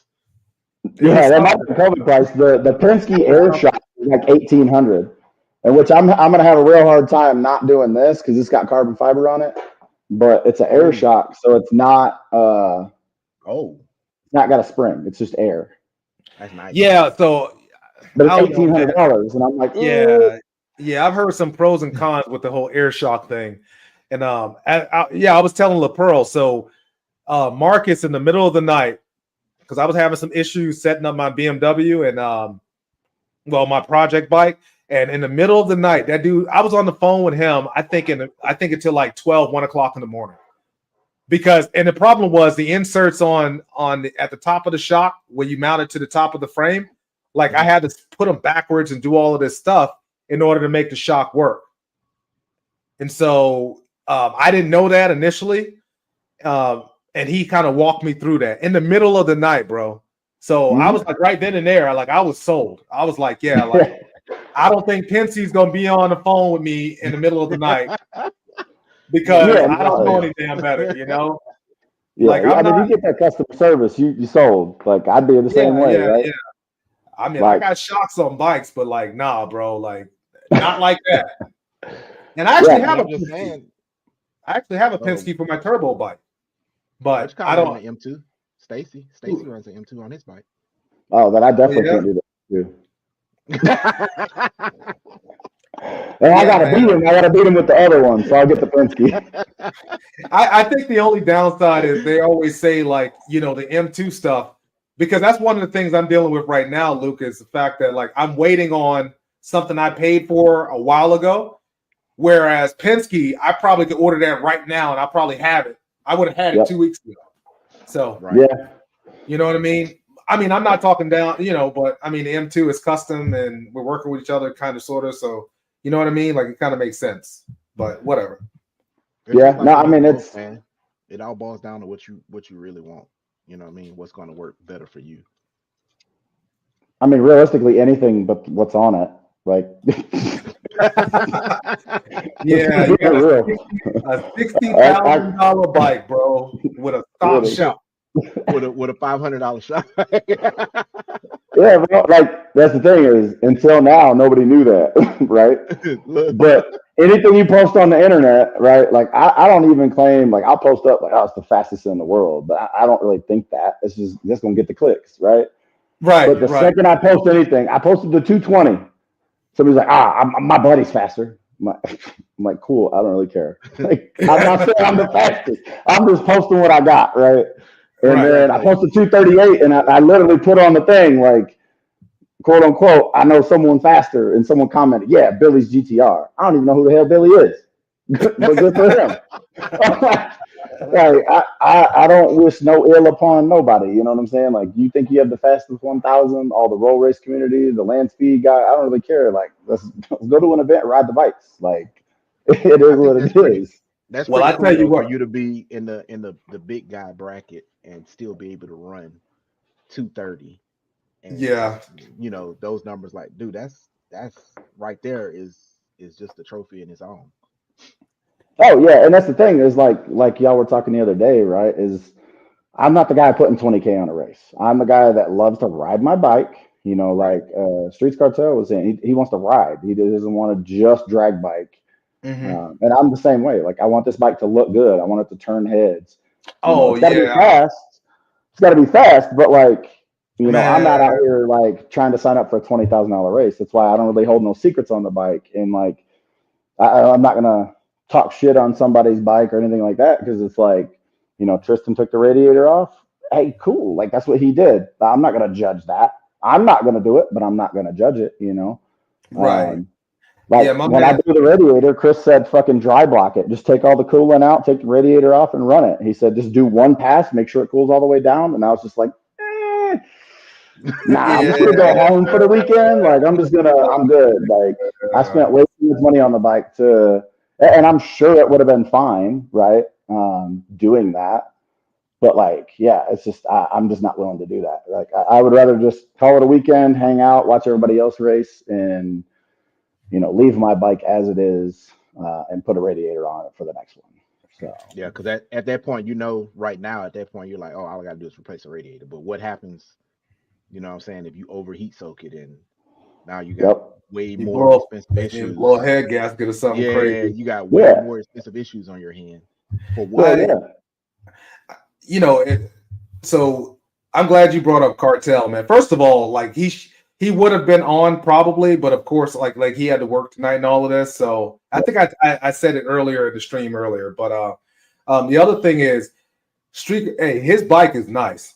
So mm-hmm. I'd imagine if his S1000 was against your turbo bike, he probably would like get out there on you fairly quickly, and then you would have to like reel him back in, play Scorpion. Oh yeah, yeah. Especially if he's got any kind of stretch or anything, because that's something that nobody seems to understand when they look at my bike is why it's short. They're like, well, they see the roll race community, and Right. most of them have 6-8 inch stretches on a stock bike, and it's like, yeah, they can like my wife's bike, the double R. And I he was can't doing. just I Hey, can't hold just put on. it in first. Hey, I gotta interrupt you. Luke. Really. Hey P. Hey P, Yeah, you saw how political you saw what he did there? I did. You saw what he did? I did, He bro. caught himself. I did. I did. Hey, he caught himself. Hey, I No, go wasn't gonna ahead. say that. I won't let it slide. I Yeah, won't let it yeah. slide, I bro. ain't letting that slide. He was about to say something and he caught himself. Go ahead, Luke. Go But ahead, bro. Uh-huh. but anyways, Yeah. Uh-huh. I see LaPearl knows Billy. I don't know who Billy is, but no, but what I mean though is like when you have those 200 horsepower bikes, like my wife's double R, if I get on it in first gear and just pin it, it wheelies. But now if I put a 6-inch stretch on, like some of the roll race guys with the NA bikes, they pin it and it grips and goes. I had 40 psi in this tire and it spun. At 60 inches, it spun. Like I had to drop it down to 25 today to get traction. So like even at this wheelbase, it spins. So like imagine, now if I move it out 6 inches, make it a 64, 65, 66-inch bike, I'm never gonna have traction. Well, So it's you probably would have traction if you take that stock ass shock off. maybe I might, but No. but like, We're gonna give you shit from now on, bro. I'm Hey, sorry. well, since I'm we taking ordering it shots, tonight. Then goddamn. look, since we taking But shots, we not finna flow past this whole little comment you just made talking about you see the guys with the 200 horsepower bikes and then you go, like my wife's bike. Hold on, bro, what you mean? if you mean it like that, what I was using is I don't have like No, no. we all know. Hold on, let me turn the right way. We all know that don't make anywhere near 200. No, no. I can pin that bike in first gear, stock wheelbase, and it's not coming up. No, But that Oh, ZX10 double R got some power at it the does. 200, whatever it is. hold on. It definitely does. What bike you talking about? The Booster? Yeah, that Gen 3, that ain't wheeling in first gear. Well, I don't know what's wrong with your bike because mine comes up. Mine comes up. Well, look, What the I hell's just blame going it on being on? a booster. I just blame it on being a booster. It's not 14, so no. But no, like that bike, I went out and I ran a BMW, and he was wheeling because he's stock wheelbase. Gotcha. He was wheeling left and right, and I could control the Oh Gen yeah. 3. That's the reason why I bring up the double R, and I only say it's my wife's bike because it is. Like, I don't really ride it. She's the badass that rides the double R. But her bike makes so much power that, yeah, at stock wheelbase, it wheelies all the time. It's not lowered. It's not strapped. It's set up for like road racing because she likes corners. Right. But yeah, when you Right. make 200, like her bike does, or like, a stock motor bike, you put the 6-inch arm on it and you get traction because you don't make too much power. But now you can just pin it in first gear and not wheelie. Whereas, like I tried to do 60 to 130 pulls when I was in Washington on her double R. And I want to say I got a sub 4, but I was fighting, like I was like trying to not wheelie and fighting the wheelies to get it sub 4 second. Whereas if I just put a 6-inch stretch on it, I could just, and it'd probably be, low 3s. Which is why they have the swing arms. You would still, it would be a light float though. It wouldn't be, and it would only be like first, second gear. Yeah. Well, that's what I mean though, is like when you see the normal roll race bike, they're stretched, and it's because they can go full on, just snap to 100%. The front floats a little, they shift gears, it pops up and it comes back down. Yeah. But if I put an arm on this bike that's the same length, I'll open it up and it'll just spin. Like I literally, if I have too much air pressure, even with a tire warmer at shift sector, if it has too much air pressure, it spins down the airway, the airport. Nice concrete pad, good traction. If there's too much air pressure in, it spins even at 60 inches, even with the extra weight added onto it. Again, you could blame the stock shock, but drop it down to 25 psi, make sure the tire's warm, and it's good to go. And what kind of tire y'all talking? I asked my wife for a drink. I'm on, so I can't just. I guess I could leave in theory and just make my own drink. But it's getting too good. If you can get somebody to bring you a drink, like you can't deny that, right? Like yeah. If she's gonna be nice and bring you a drink, like get you a drink. I made her a drink earlier. If the person was bringing you a drink rode a 200 plus horsepower bike. Oh, wait a minute. See, that's how I got this Red Bull though. She does. I texted my wife and was like, "Hey, I'm playing computer games and being can you pick me up a Red Bull?" Both so she got me the Red Bull. I got stuff to answer because I'm not putting my girl on a 200 horsepower bike. Lower link. Not doing it. Pound for pound, I'm running the Brock's. What is it? The Brock's adjustable lowering link.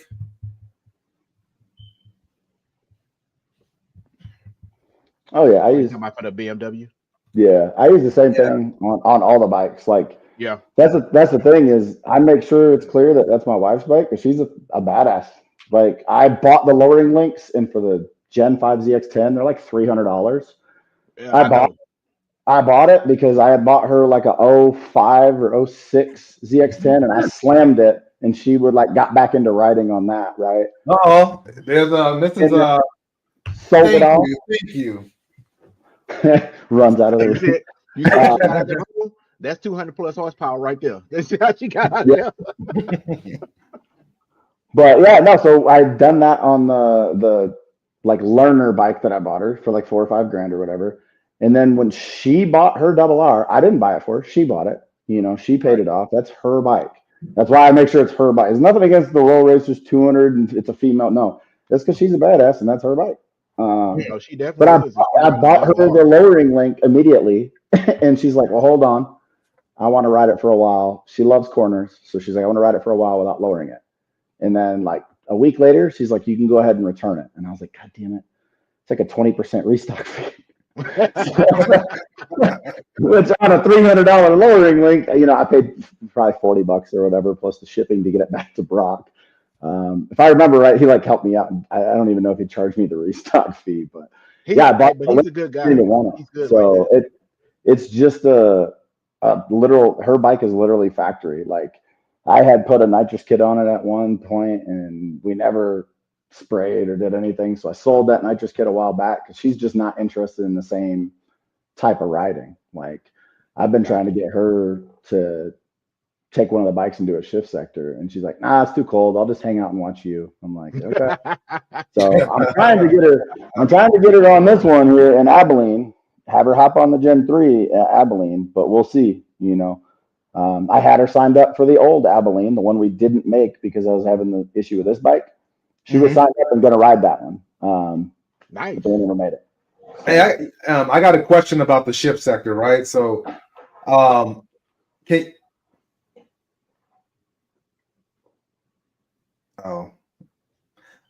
Can you elaborate on like the safety equipment or what's required to do a shift sector, just in case like anybody ever will drive to Abilene or wherever it is and attend? Yeah, so shift sector is a little less stringent than like the Texas Mile, but like you should have safety wire on the things that need to be safety wired. Your pinch bolts in front, your rear axle nuts, your oil drain bolt, things like that. Just for the mere fact that like if one of those backs out going down, they're gonna clean it, but now you've just oiled like your, oil pan breaks. You're oiled down the whole track on everybody, right? So I would definitely have like your axles and stuff, your brakes safety wired on, and then you're required a tether. You're required full leathers over the ankle riding boots, gauntlet style gloves, and then like a helmet that I forget what the certification is, but it's above DOT. And that's basically it. Like road race safety laws, the same as that. Yeah, kind of the same thing. It's like realistically, I have all that done, so I don't know exactly what shift sector requires. I know they require the tether, so if you fall off, the bike cuts off, right? I think anybody that races knows that. And then you're required like the full leathers and the helmet, which is, again, anytime you race a bike, you have to have that. But like for me, I'm not going like even if it was just a street bike and I didn't do an event, everything would be safety wired. Just because I'm not trying to go 230 miles an hour and have the nut on the rear axle fall off, and now I have no rear tire at 200 something miles an hour. Do they require the modification to your chain guard as well? Not that I'm tracking, no. Basically, when you go to a Texas Mile, your tech is like you pull the bike through, you show them your stuff, and they tech your bike. They like literally look at everything. At shift sector, like your bike's gonna get looked over, but like the first one that I went with Chris, and Jason was like, yeah, if Chris says your bike's good to go, it's good to go, right? I never pulled it through a tech line like at a Texas Mile. Gotcha. But if you get caught out there racing and you're doing something you're not supposed to be doing, or your bike doesn't pass tech, then you're probably gonna be banned from racing, right? So it's kind of like, hey, your bike's gonna pass tech by getting looked at by whether it be Jason or one of the guys out there. But like I said, for me, I went through with Chris, and he's kind of ipso facto the tech guy for me. And Jason was like, oh yeah, if Chris says you're good, then like you're good. And I've not had an issue. So it's definitely less stringent than a Texas Mile. Texas Mile says you have to have front and rear brakes. Shift sector, you don't have to have a rear brake. I think you have to have working brakes, like period. But yeah, like my H2, I kept the rear, like I took the rear brake off the H2 for a while, and then I was like, oh, well, I got to run it in Texas Mile. So I had to re-put it on. But yeah, like Chris said there's no strict safety or tech. So it's like, okay. The safety stuff is like what you wear, but you're not going to pull through a tech line, right? But like in my mind, you're going to safety wire the things that could ruin your day if it went wrong, or ruin everybody else's day. Yeah. So like your fluids should be safety wired, and then like the things that hold your bike together should be safety wired. But yeah, basically Chris is right. Like, don't bring a PLS bike, to answer pound for pound, so I heard some rumors about the K67 stuff snapping. I have one on my K67 and it hasn't snapped, but I don't know why yours did. I don't know. Maybe it was installed incorrectly or something. I know, like for the K46s, the window link you got on your bike, Luke. You know what I'm talking about? you know how people, I think longer is shorter and shorter is longer.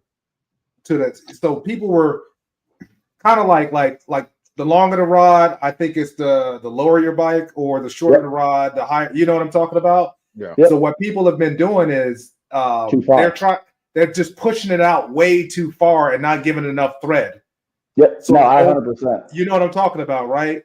Yep. So that might be something that's going on, but obviously the K67 lowering link is quite different. So I don't know. You might have I don't know, because that's a lot. That's a lot going on back there on the rear suspension. I wish I knew who that was. So I can Chris, man, you can't be that direct, man. You can't be calling people by PO. Man, Chris always like that. Hey, you asked Chris, right? You like, yo, Chris, what you think about H2s? He sound like Jeremy, bro. Oh God, he sound like Jeremy. He hates H2s, man. Hey, bro, Jeremy can't stand them. Jeremy will shut a shop down for him, bro. He was like, "I'm going on vacation right now. I'm not touching it." Well, that's the thing is, like I said, I got into the H2. I got the 2016, the second year it was out, right? Yeah. Fat ass bike. Everybody's like, "Oh, it's going to be the new thing." Got one. Looked on the internet, saw Chris's video, or it was like 400 plus horsepower H2, right? Looked up where he was, got in contact with him, did both bikes, and then I came to the conclusion the H2 is not for me on my own. And talking to Chris, he's like, "Oh, thank God he got rid of that bike." I'm like, "Yeah." So it's a cool. The H2 is a cool bike, right? Like I ran into a guy in Washington, and he was on a ZX10RR, and he's like, "Oh, yeah, my H2 this." I was like, "Yeah, I got one of those at the house," because he's trying to "Oh, I got an H2," and it's like, so do I, dude. Yeah. But as far as viable platform, this bike right here would walk my H2 all day. I'm sure there's H2s out there that'll beat it, but for me, it's just not the linear power, losing traction, wheelie in. It was fun to ride, but it wasn't really viable for racing. Well, I mean, do you really think? Okay, so I mean, your bike obviously is powerful and well set up, but an H2's power is immediate. You know that. Yeah. So you're saying that your 14 currently would compete with an H2? I don't know. I think it depends on the race. Yeah.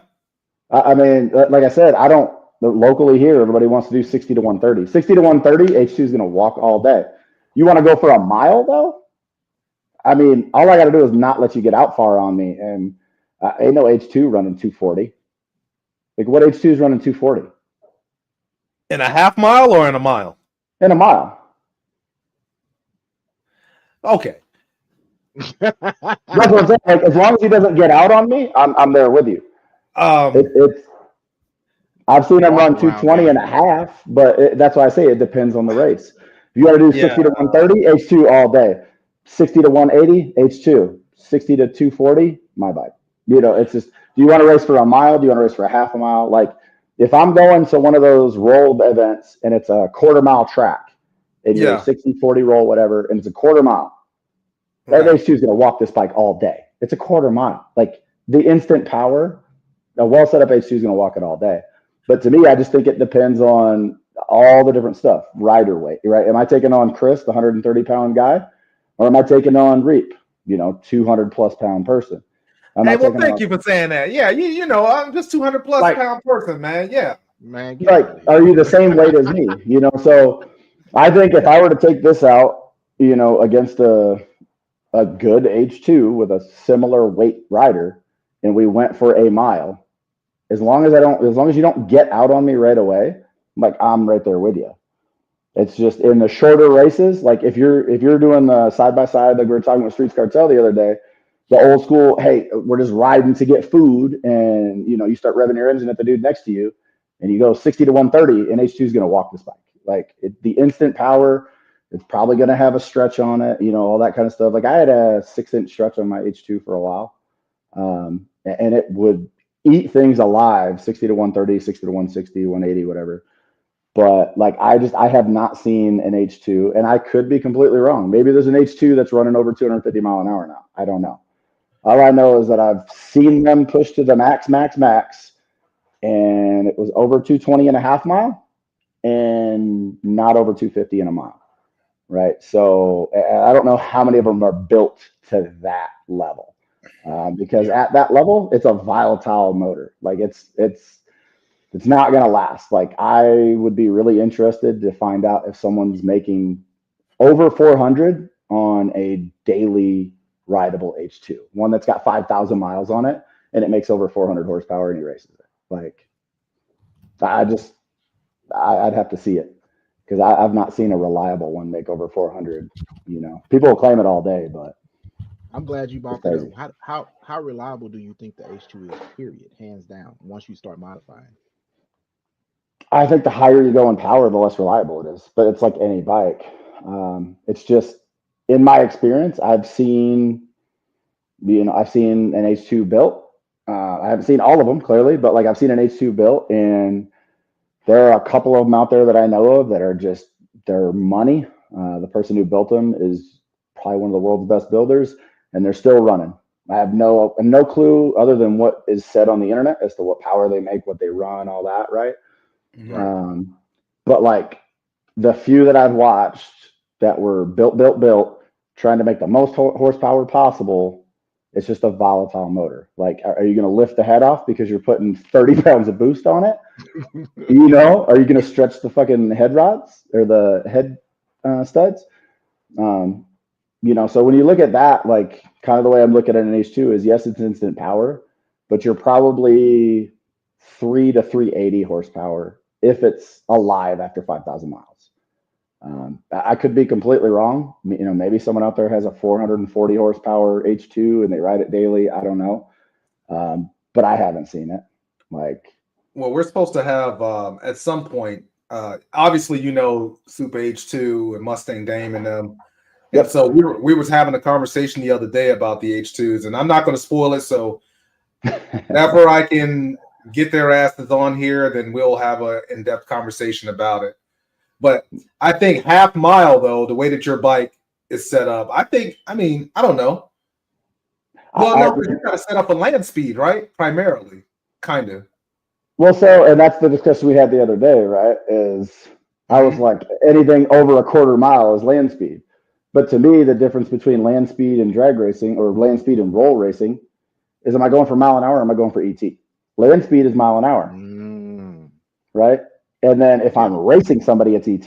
So, like I posted it on my page the other day, and everybody, even Chris, was like, yeah, anything over a quarter mile is land speed. But it's like, if I go against an H2 at a shift sector and I run 220 or 210 and the H2 runs 206, but he beats me to the line, land speed, I won. Roll racing, I lost. So, like, yeah, this bike is set up for land speed, right? It's set up to go as fast as possible, but it's not set up like I'm not, you know, rolling in first gear, fucking using a two-step and using rolling anti-lag and just throwing the clutch and getting a sub 2 second 60 to 130. Like that, it's not going to do that. All it's going to do is flip. So that's what I mean is like, there's H2s out there that'll beat it for sure. I think it depends on the race. You know, like if someone if Super H2 was like, yo, I'll bet you $5,000 I can beat you in a half mile race, I'd be like, nah, I'm good. Like, you probably can. You probably can. You know, like, I don't think this is the fastest bike on the planet. I don't think I'm unbeatable. Like I said, I'm not putting thousands of dollars on a race. Right. You know, now if one of those guys wants to come out to a shift sector and we can run it and find out, right? Like, I would absolutely run an H2 or whoever shows up to a shift sector, like I'll run it and we'll find out, you know. But you just said it was based upon mile per hour. So at a shift sector, technically, I could line up next to you. We could race, but then the winner of our race would still be the higher mile per hour. Not ET. So see what I mean? Like how does that work?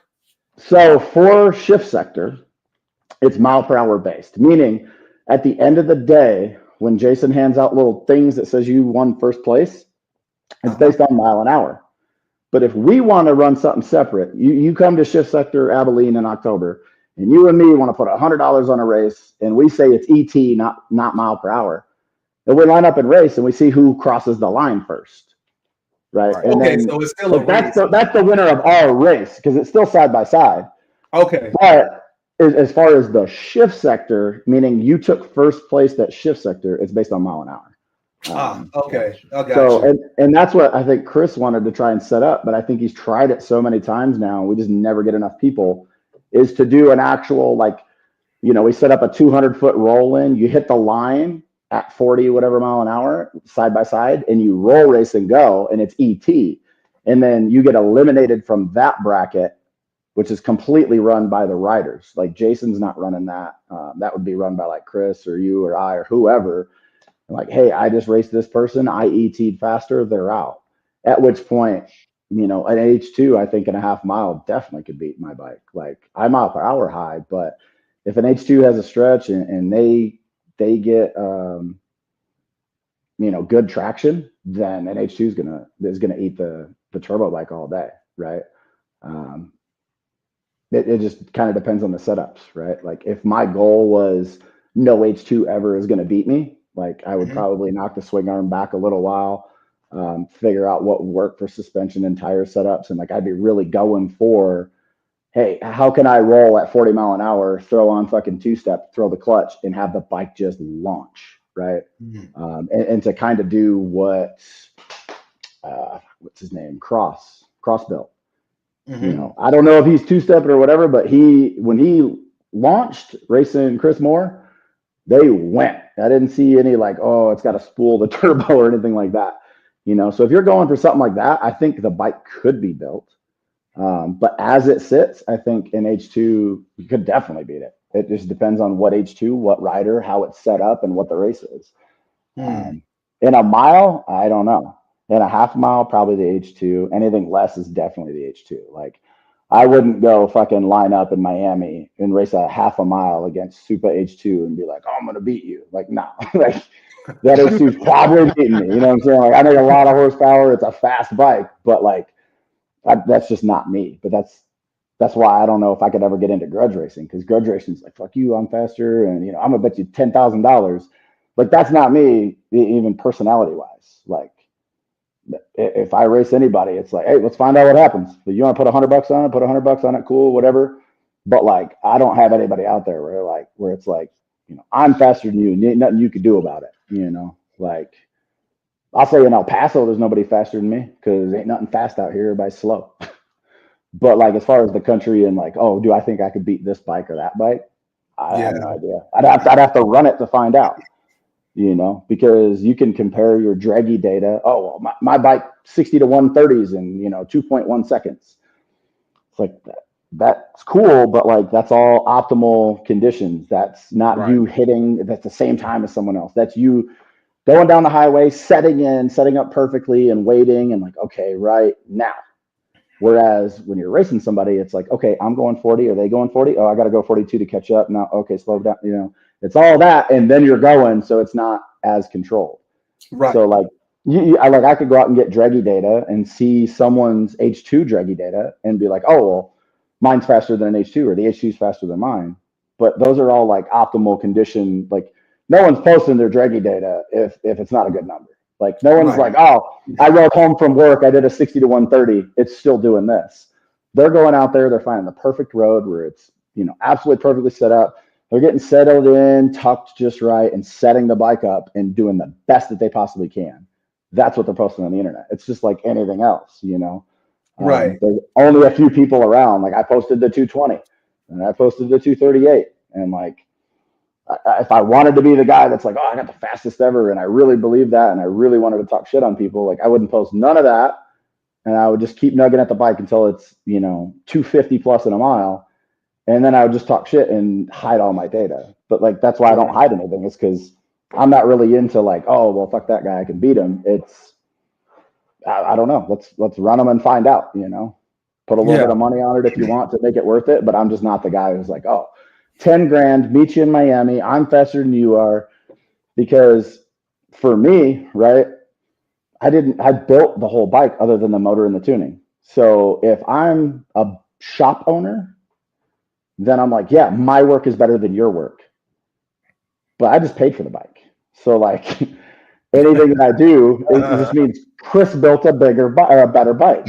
It doesn't mean that I did the shit. So like, I understand when a shop Facts, owner is facts. like, screw you, I'm faster or whatever. But like, I didn't build the motor. I didn't tune the bike. So anything my bike beats is because of Chris. It's not because of the fucking purple bolts I put on it.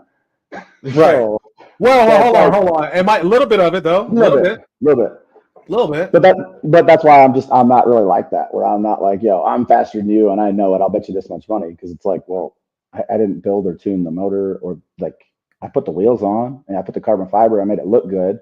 Bro, But you like Chris 3D print, Chris bro. built the motor, Chris tuned it, Chris looks at the data logs and tells me what's going on. I have an idea like of what's going on looking at the data log, but I'm overall I'm not the one that makes the bike what it is. That's Chris. So for me to be out there and be like, screw you, I'm faster than you, it's like, screw you, Chris built a faster bike than you built. Let me tell you something, man. It's like I didn't build the motor. Okay, this is so Chris was on earlier today, and hopefully this gets back to 60 foot, man. And Brett is cool too, because I've spoken to him offline. But we're talking about some drag race stuff too. But anyways, all right, this is gonna be a shout out to Chris and Brett. I want 20 bikes in the fucking hit, and I'm gonna sit beside y'all one day. One day, bro. I don't care. I'm telling y'all, when my projects are dialed in, I'll sit beside them. You say that till Chris show up with 2 fucking 60 shots on each side of the bike. Hey, I might show up with 3. Now hey, you know how I roll. No, I think everybody can. I think everybody can agree. At the end of the day, it doesn't matter whether you grudge racing, road racing, drag racing. Consistency is the thing. Like you can beat your chest all day and be like, I ran a 6 second this, or I ran a 200 this, or I beat 17 other fucking people. It always comes down to what you did the race that you lining up for. Yeah. Because anything can happen. You can spin, the bike can shut off, you can have a fucking engine malfunction, like anything can happen.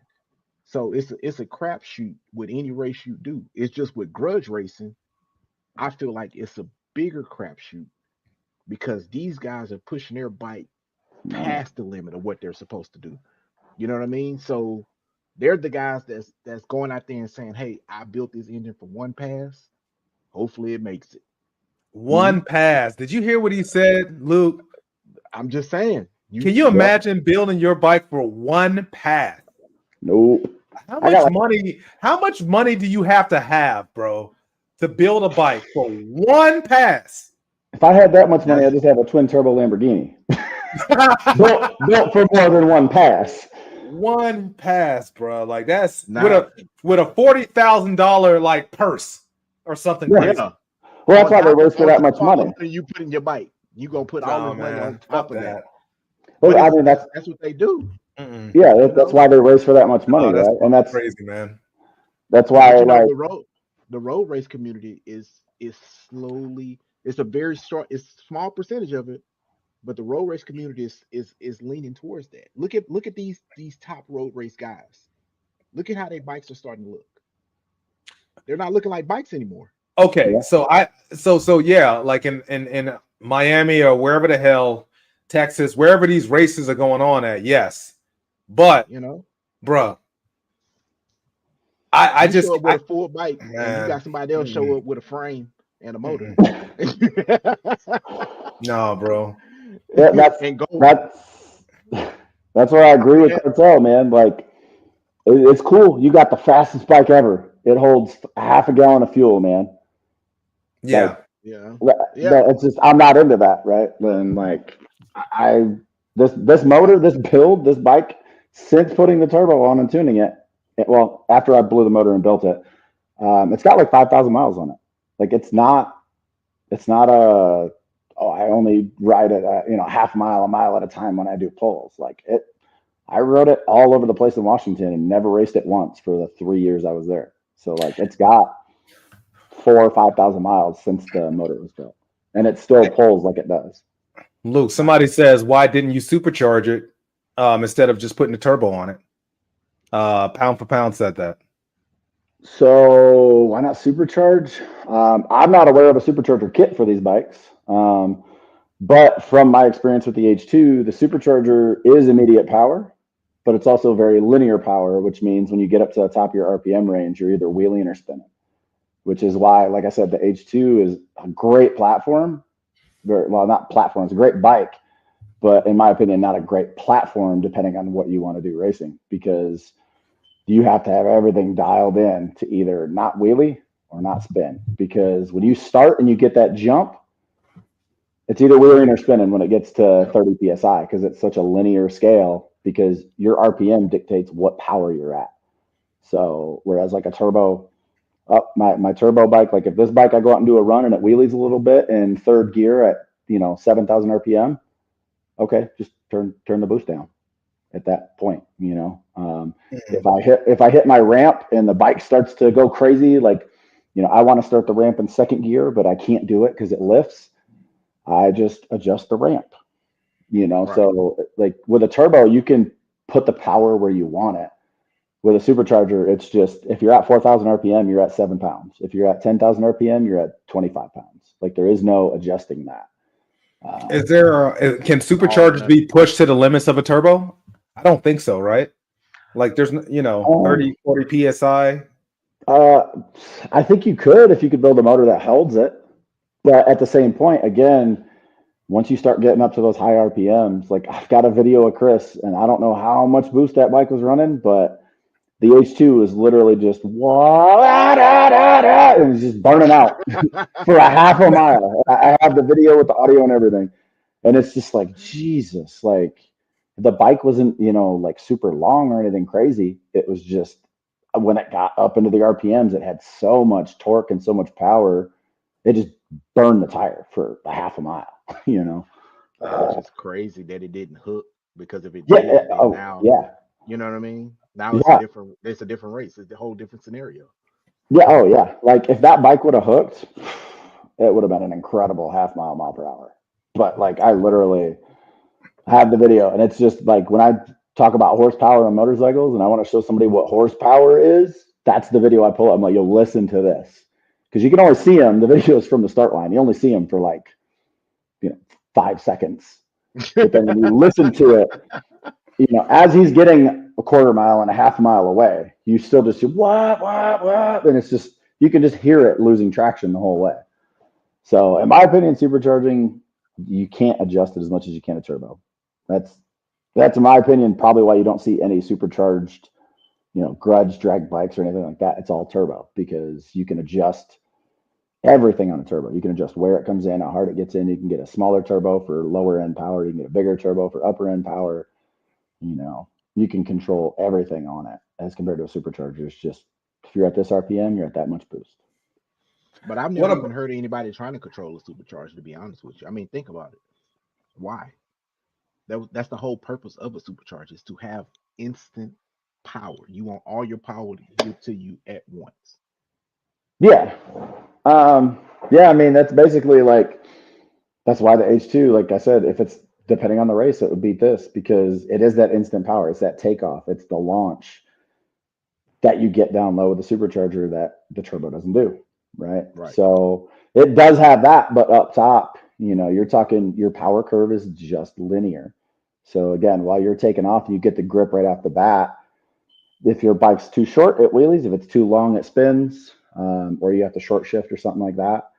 Like I know this bike I can take out, and I've got it set up now to where all I do is set my ass back in the seat, tuck down, put my finger on the high beam switch, and go. Ramps on, nice, and just wait. I don't do nothing else. Like I don't have to worry about it wheeling and spinning, none of that.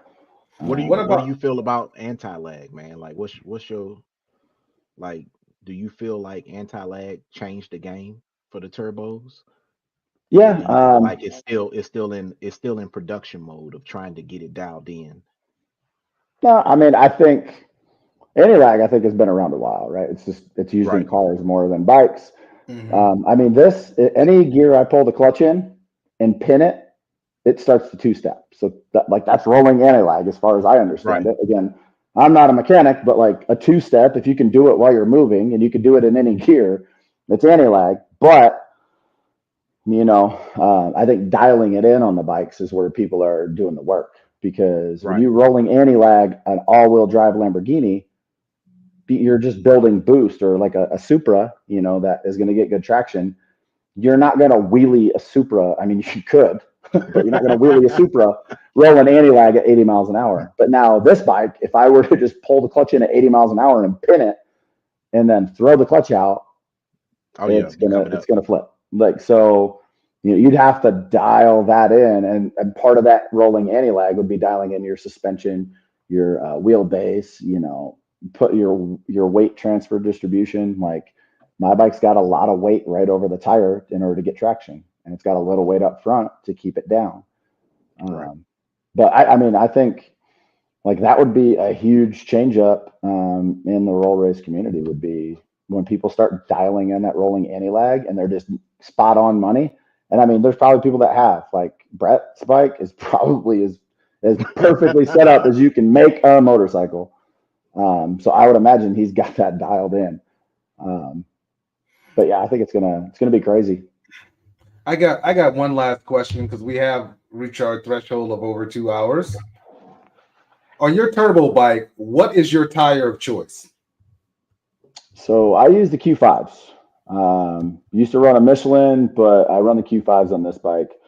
I don't have anything against any other tires. It's just Q5 is what I run, because when I have a question and I'm like, hey, what do you run? And I look at who's fast, and I just make a choice. And if it works for me, it works for me. And that's kind of how I got to the Q5.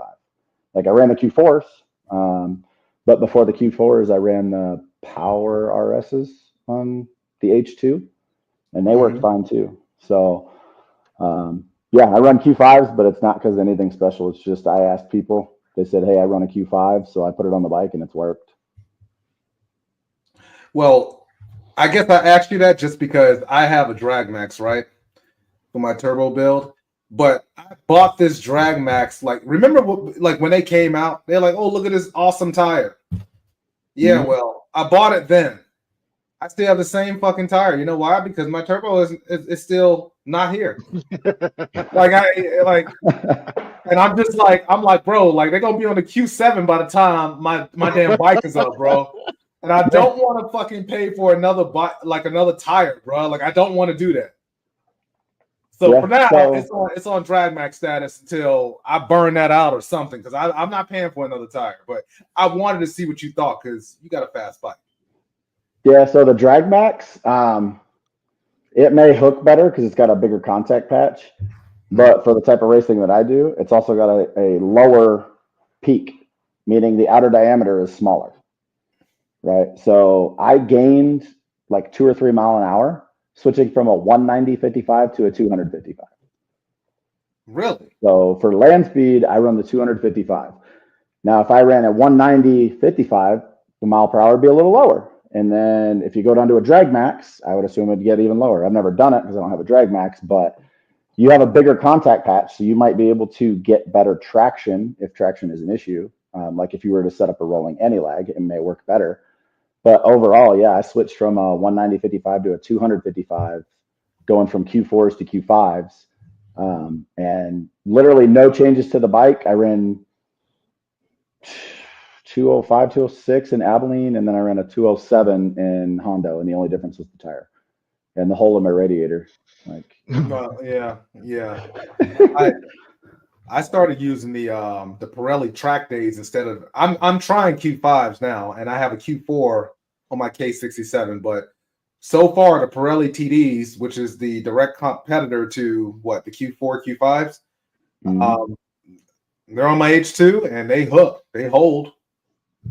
So yeah, I wanted to go back with that tire, but it was just too much work, and I didn't feel like spending the money for it either. Yeah, I don't make enough power to be even worried about that. That's why I say I don't have nothing against the other tires. Like, that tire is probably great, but in my experience, Pirellis are damn expensive, and I ain't trying to spend that much money. Hell, Q5s are expensive. I had to buy 2 sets recently for our track bikes, because I had slicks on my track bike, but which were Pirelli. But I'm like, bro, like, I'm tired of buying these expensive tires, but I can't get to the track as much as I want. Yeah. You know? Just like you're trying to get to shift sector or land speed or whatever as much as you want. So, yeah. But He yeah, says in man, October. that's what he said. October. It sounds like a good deal. How much it costs? No.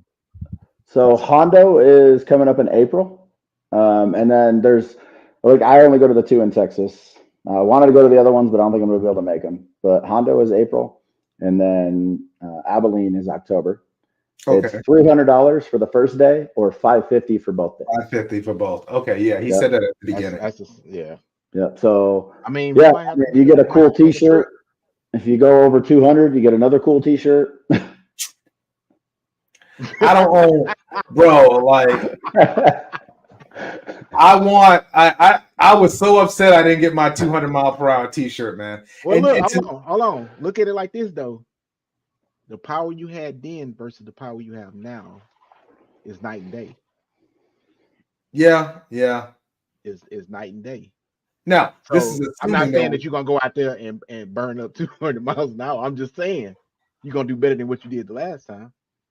yeah, I should. Yeah. But I mean, this isn't 2030 either. My projects take a while, so I guess I don't think I'm gonna have it up by October. I don't know though. My motors are done, so I don't know. We'll see. Because I definitely want to. Because me and Luke have been talking about this for a while. Hell, I was supposed to race you, Luke, on your wife on that ZX10. Mm-hmm. I just never got it right. Because what am I going to race? I keep giving my bikes away. Blasphemy. I better not see neither one of y'all on the ZX10. I'm calling the cops. Nah, that's what I said about him sitting on the Honda the other day. He posted a picture on the Honda.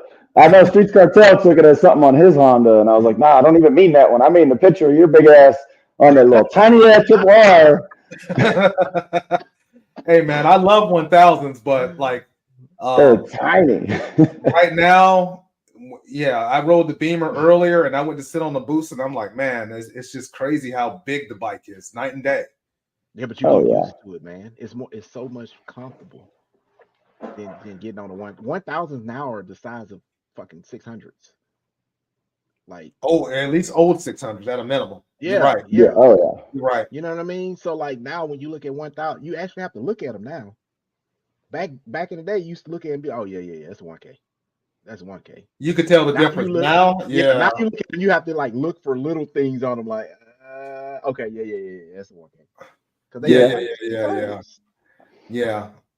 No, I think your goal of hitting 200 just depends on who you got helping you. Like everything I've done, whether it be with this bike with the H2, going 200 at Texas Mile, going 200 at Shift Sector, it's all Chris and Shane and Brett saying, hey, do this, do that, do this, do that. Like I'm not coming to any magical conclusions myself, right? It's just I'm going to the events with the correct people, and those people are freaking awesome. And they're like, hey, try this. Like Texas Mile, I went like 210. They were like, yo, try to put some duct tape over the seams on the H2. Duct tape over, 214. So it's like bringing those correct people or having the correct people at the events, going to the events that they're going to, will help you get to those goals. Because I'll do something on this bike at a Shift Sector, and Chris will be like, oh, do just this little thing different, and then I'll run faster. And it's like, oh. Well, you know what? We did actually have someone, like I said, Jeremy from CMP. Like he's an avid, land speed type dude. But instead, you know what he would tell me to do? How about I try to tape my damn stomach because I'm too big? That's what he tried to do, bro. There ain't no damn taping no seam on no damn bike gonna make me go faster, bro. I'm just too heavy. My shoulders is poked out and doing too much. I saw my pictures, bro. So that's it. Yeah. So ain't no taping up no seams, bro. But I like what you did there, Luke. Like I said, you just got to get different perspectives. Yeah, you just got to get different perspectives on it, man. Because I'm the same way. It's a different world. I've done the road race with them. I've done the land speed with them. I've done the road roll racing with them, the drag racing. Like it's, even though they all kind of have some of the primary of each other, it's so different. Like the worlds are so different, man. Yeah, it's so I think they're very similar though. I think they're similar, honestly. I mean, the only similarities that they have, I'm gonna be honest with you, each one of them takes a certain skill set and each one of them has a motorcycle. That's the only similarities that they have in them, honestly. Nah, but Luke said earlier, and he hit the nail on the head to me. Like, I think every single one of those facets are like road races. It's just they start off differently. Think about it. Drag racing. After the 60-foot, you road racing, bro. Yeah, but you got to get past that 60-foot. Land speed, you're going from a dig, that's dig racing, but eventually it's going to turn into you just going through some gears in a straight line. Yeah, but again, you still got to get to that. I'm not saying that I'm all for road racing. I'm just saying like each one has different, you know what I mean? I agree. Yeah, I agree 100%. Like I said, they all sell some similarities, but at the end of the day, once you get into the actual competition style of it, it's different. You're not going to take a road racer and bring them out there and go against a grudge racer on the drag strip and line them up. Two totally different people. Okay, I keep saying because it's 2 hours. Okay, Luke, I got one more question. No. I got one more. Okay, because this is going to be universal. I'm going to ask everybody this. What is, I know what your current point is with your bike. What is for 2024, your goals? What is your goals for your bikes? Number one, get a rear shock. All right, man. Yeah, that's a good goal to have. Like overall, 2024, hopefully I'll make it to more events this year than I did last year, right? Hopefully I'll run better speeds than before. And like the overall goal for the bike is just to make it as fast as possible. Like I look at Brett's bike, the Truth, and I'm like, man, I want to build that.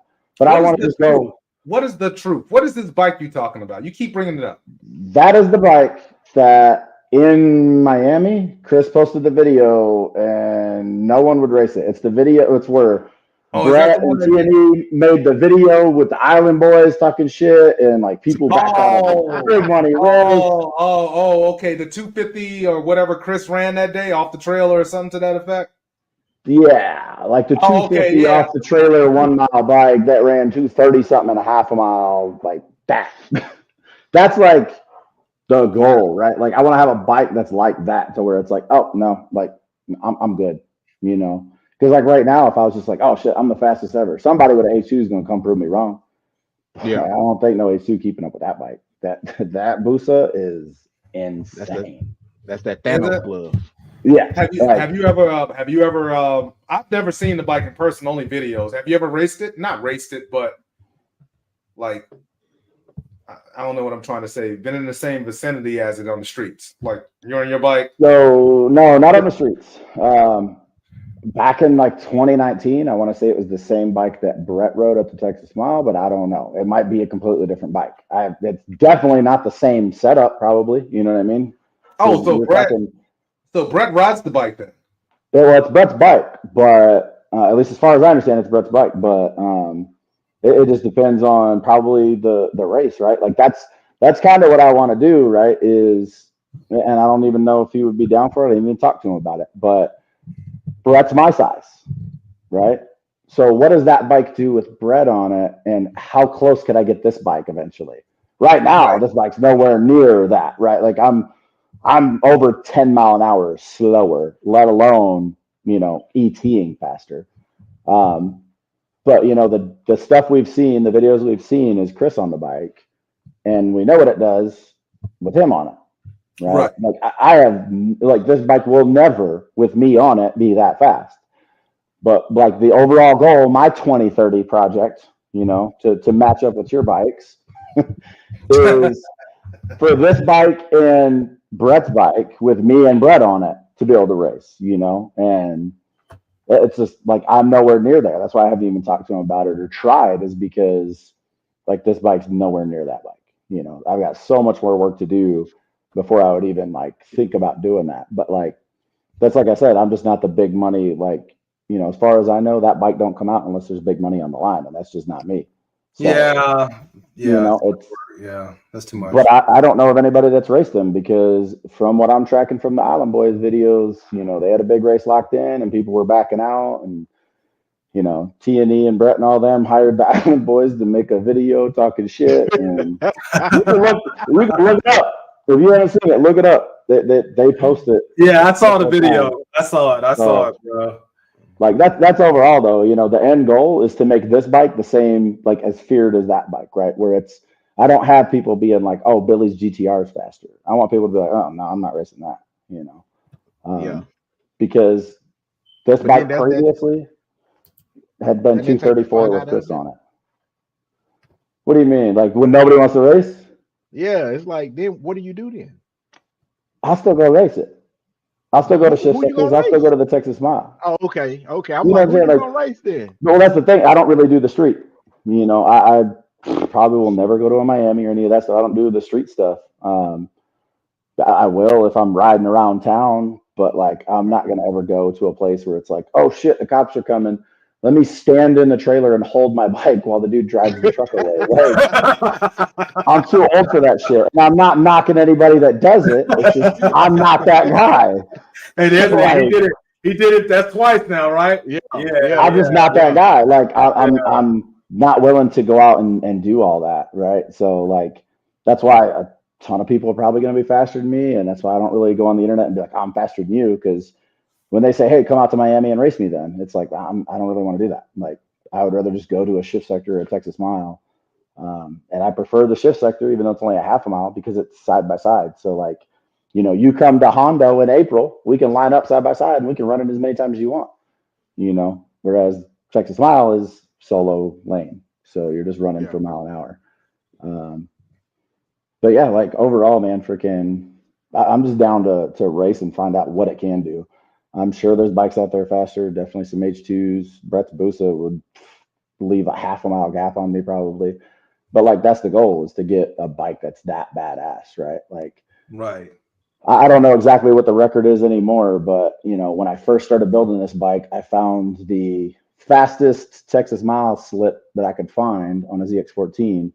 And at the time it was 247, but I want to say Chris has even beat that.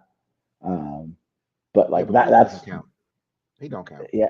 The thing is if Chris go 249 on a bike and he's the fastest in the world, and I could just build this bike to put him on it and do the same thing but be faster, then yeah, Chris is still the fastest in the world, but I own the fastest ZX14. I own it. Right. He built it, he wrote it, but like I still own it, you know?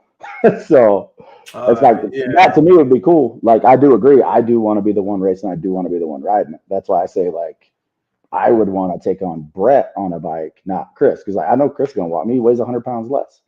No, he won't. Actually, he won't. Just tell him meet. Hey, he starts at the water box. He started the half mile mark. Yeah, it's the 20 lengths in the hit, right? Exactly. We'll both be good if we just do that. Yeah. And he'll probably still run you back down though. Like Chris is fast. I know that.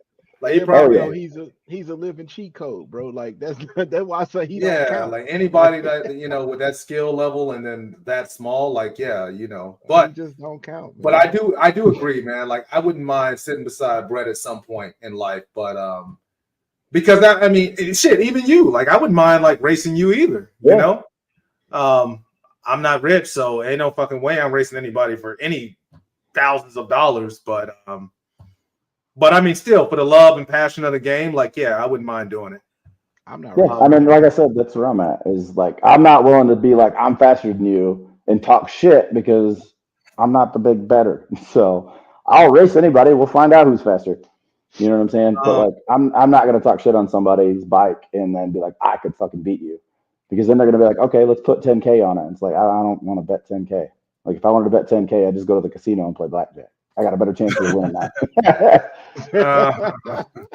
All right, so I'm gonna show your IG real quick. Yo, there we go. All right, Luke, man, we gonna lock it in, man. Me against you. Oh, there you go. Yeah, so 40 this is 40 to 80. 40 to 80. Yep. I got you. So whenever y'all get a chance, man, check out his IG and then check out his YouTube channel, which I should have pulled that up, but I don't have your YouTube. Dang, you ain't even subscribed? I'm subscribed to you. No, I'm subscribed, but what is your YouTube called real quick, so I don't have to like go to my subscriptions? Boosted14R. It's all the same. You know, the same thing. Yep. I rebranded everything to be the same because that's what I put my LLC as for like my custom 3D printed parts, some carbon fiber parts, laser engraving, Pro Bolt dealer. You know, hopefully you'll get some other stuff so that people can just text me and be like, "This is what I want," and I got you. It'll be, give me an address. It'll be at your house in a week or whatever. And then everyone here, this is his YouTube. Yeah. So go on there, man, like and subscribe and all of this good stuff. He has some good he's got money on there. Oh yeah. You end up no, did you sell that? No. What? That KTM. Or did you build that? Oh, genetic yeah. Cameron, I see Cameron is in the building as well. So at some point, Cameron's going to be on here also. And I'm saving some of my controversial people because he's definitely controversial to tell it how it is. So I'm saving that for like let's get decent at this, and then we'll get the controversial people on here, you know? Yeah. At that point, my cup gonna be bigger. Yeah, I'm definitely gonna have my cup full when he get on here, man. But Luke, I definitely appreciate it. You got anything else for anybody watching? Yeah, you know, you're talking about this AGM stuff. I got a code now with them for 5% off. So it's not a lot, but if you buy anything AGM, use the code Boosted14R and it'll save you 5%. So, you know, all that stuff that fits perfectly. Like I said, I've never modified it. It's all minty, fucking nice carbon fiber. You can get at least 5% off. And then, of course, you're a dealer for Pro Bolt, so yep, working on everything else, but Pro Bolt for now. Okay, so yeah, so if y'all want that titanium, man, to drop some weight off y'all's bike, hit them up. I'm gonna hit him up. I just got to figure out what else I need because I spent my money and now I found out he's a dealer. So there we have it.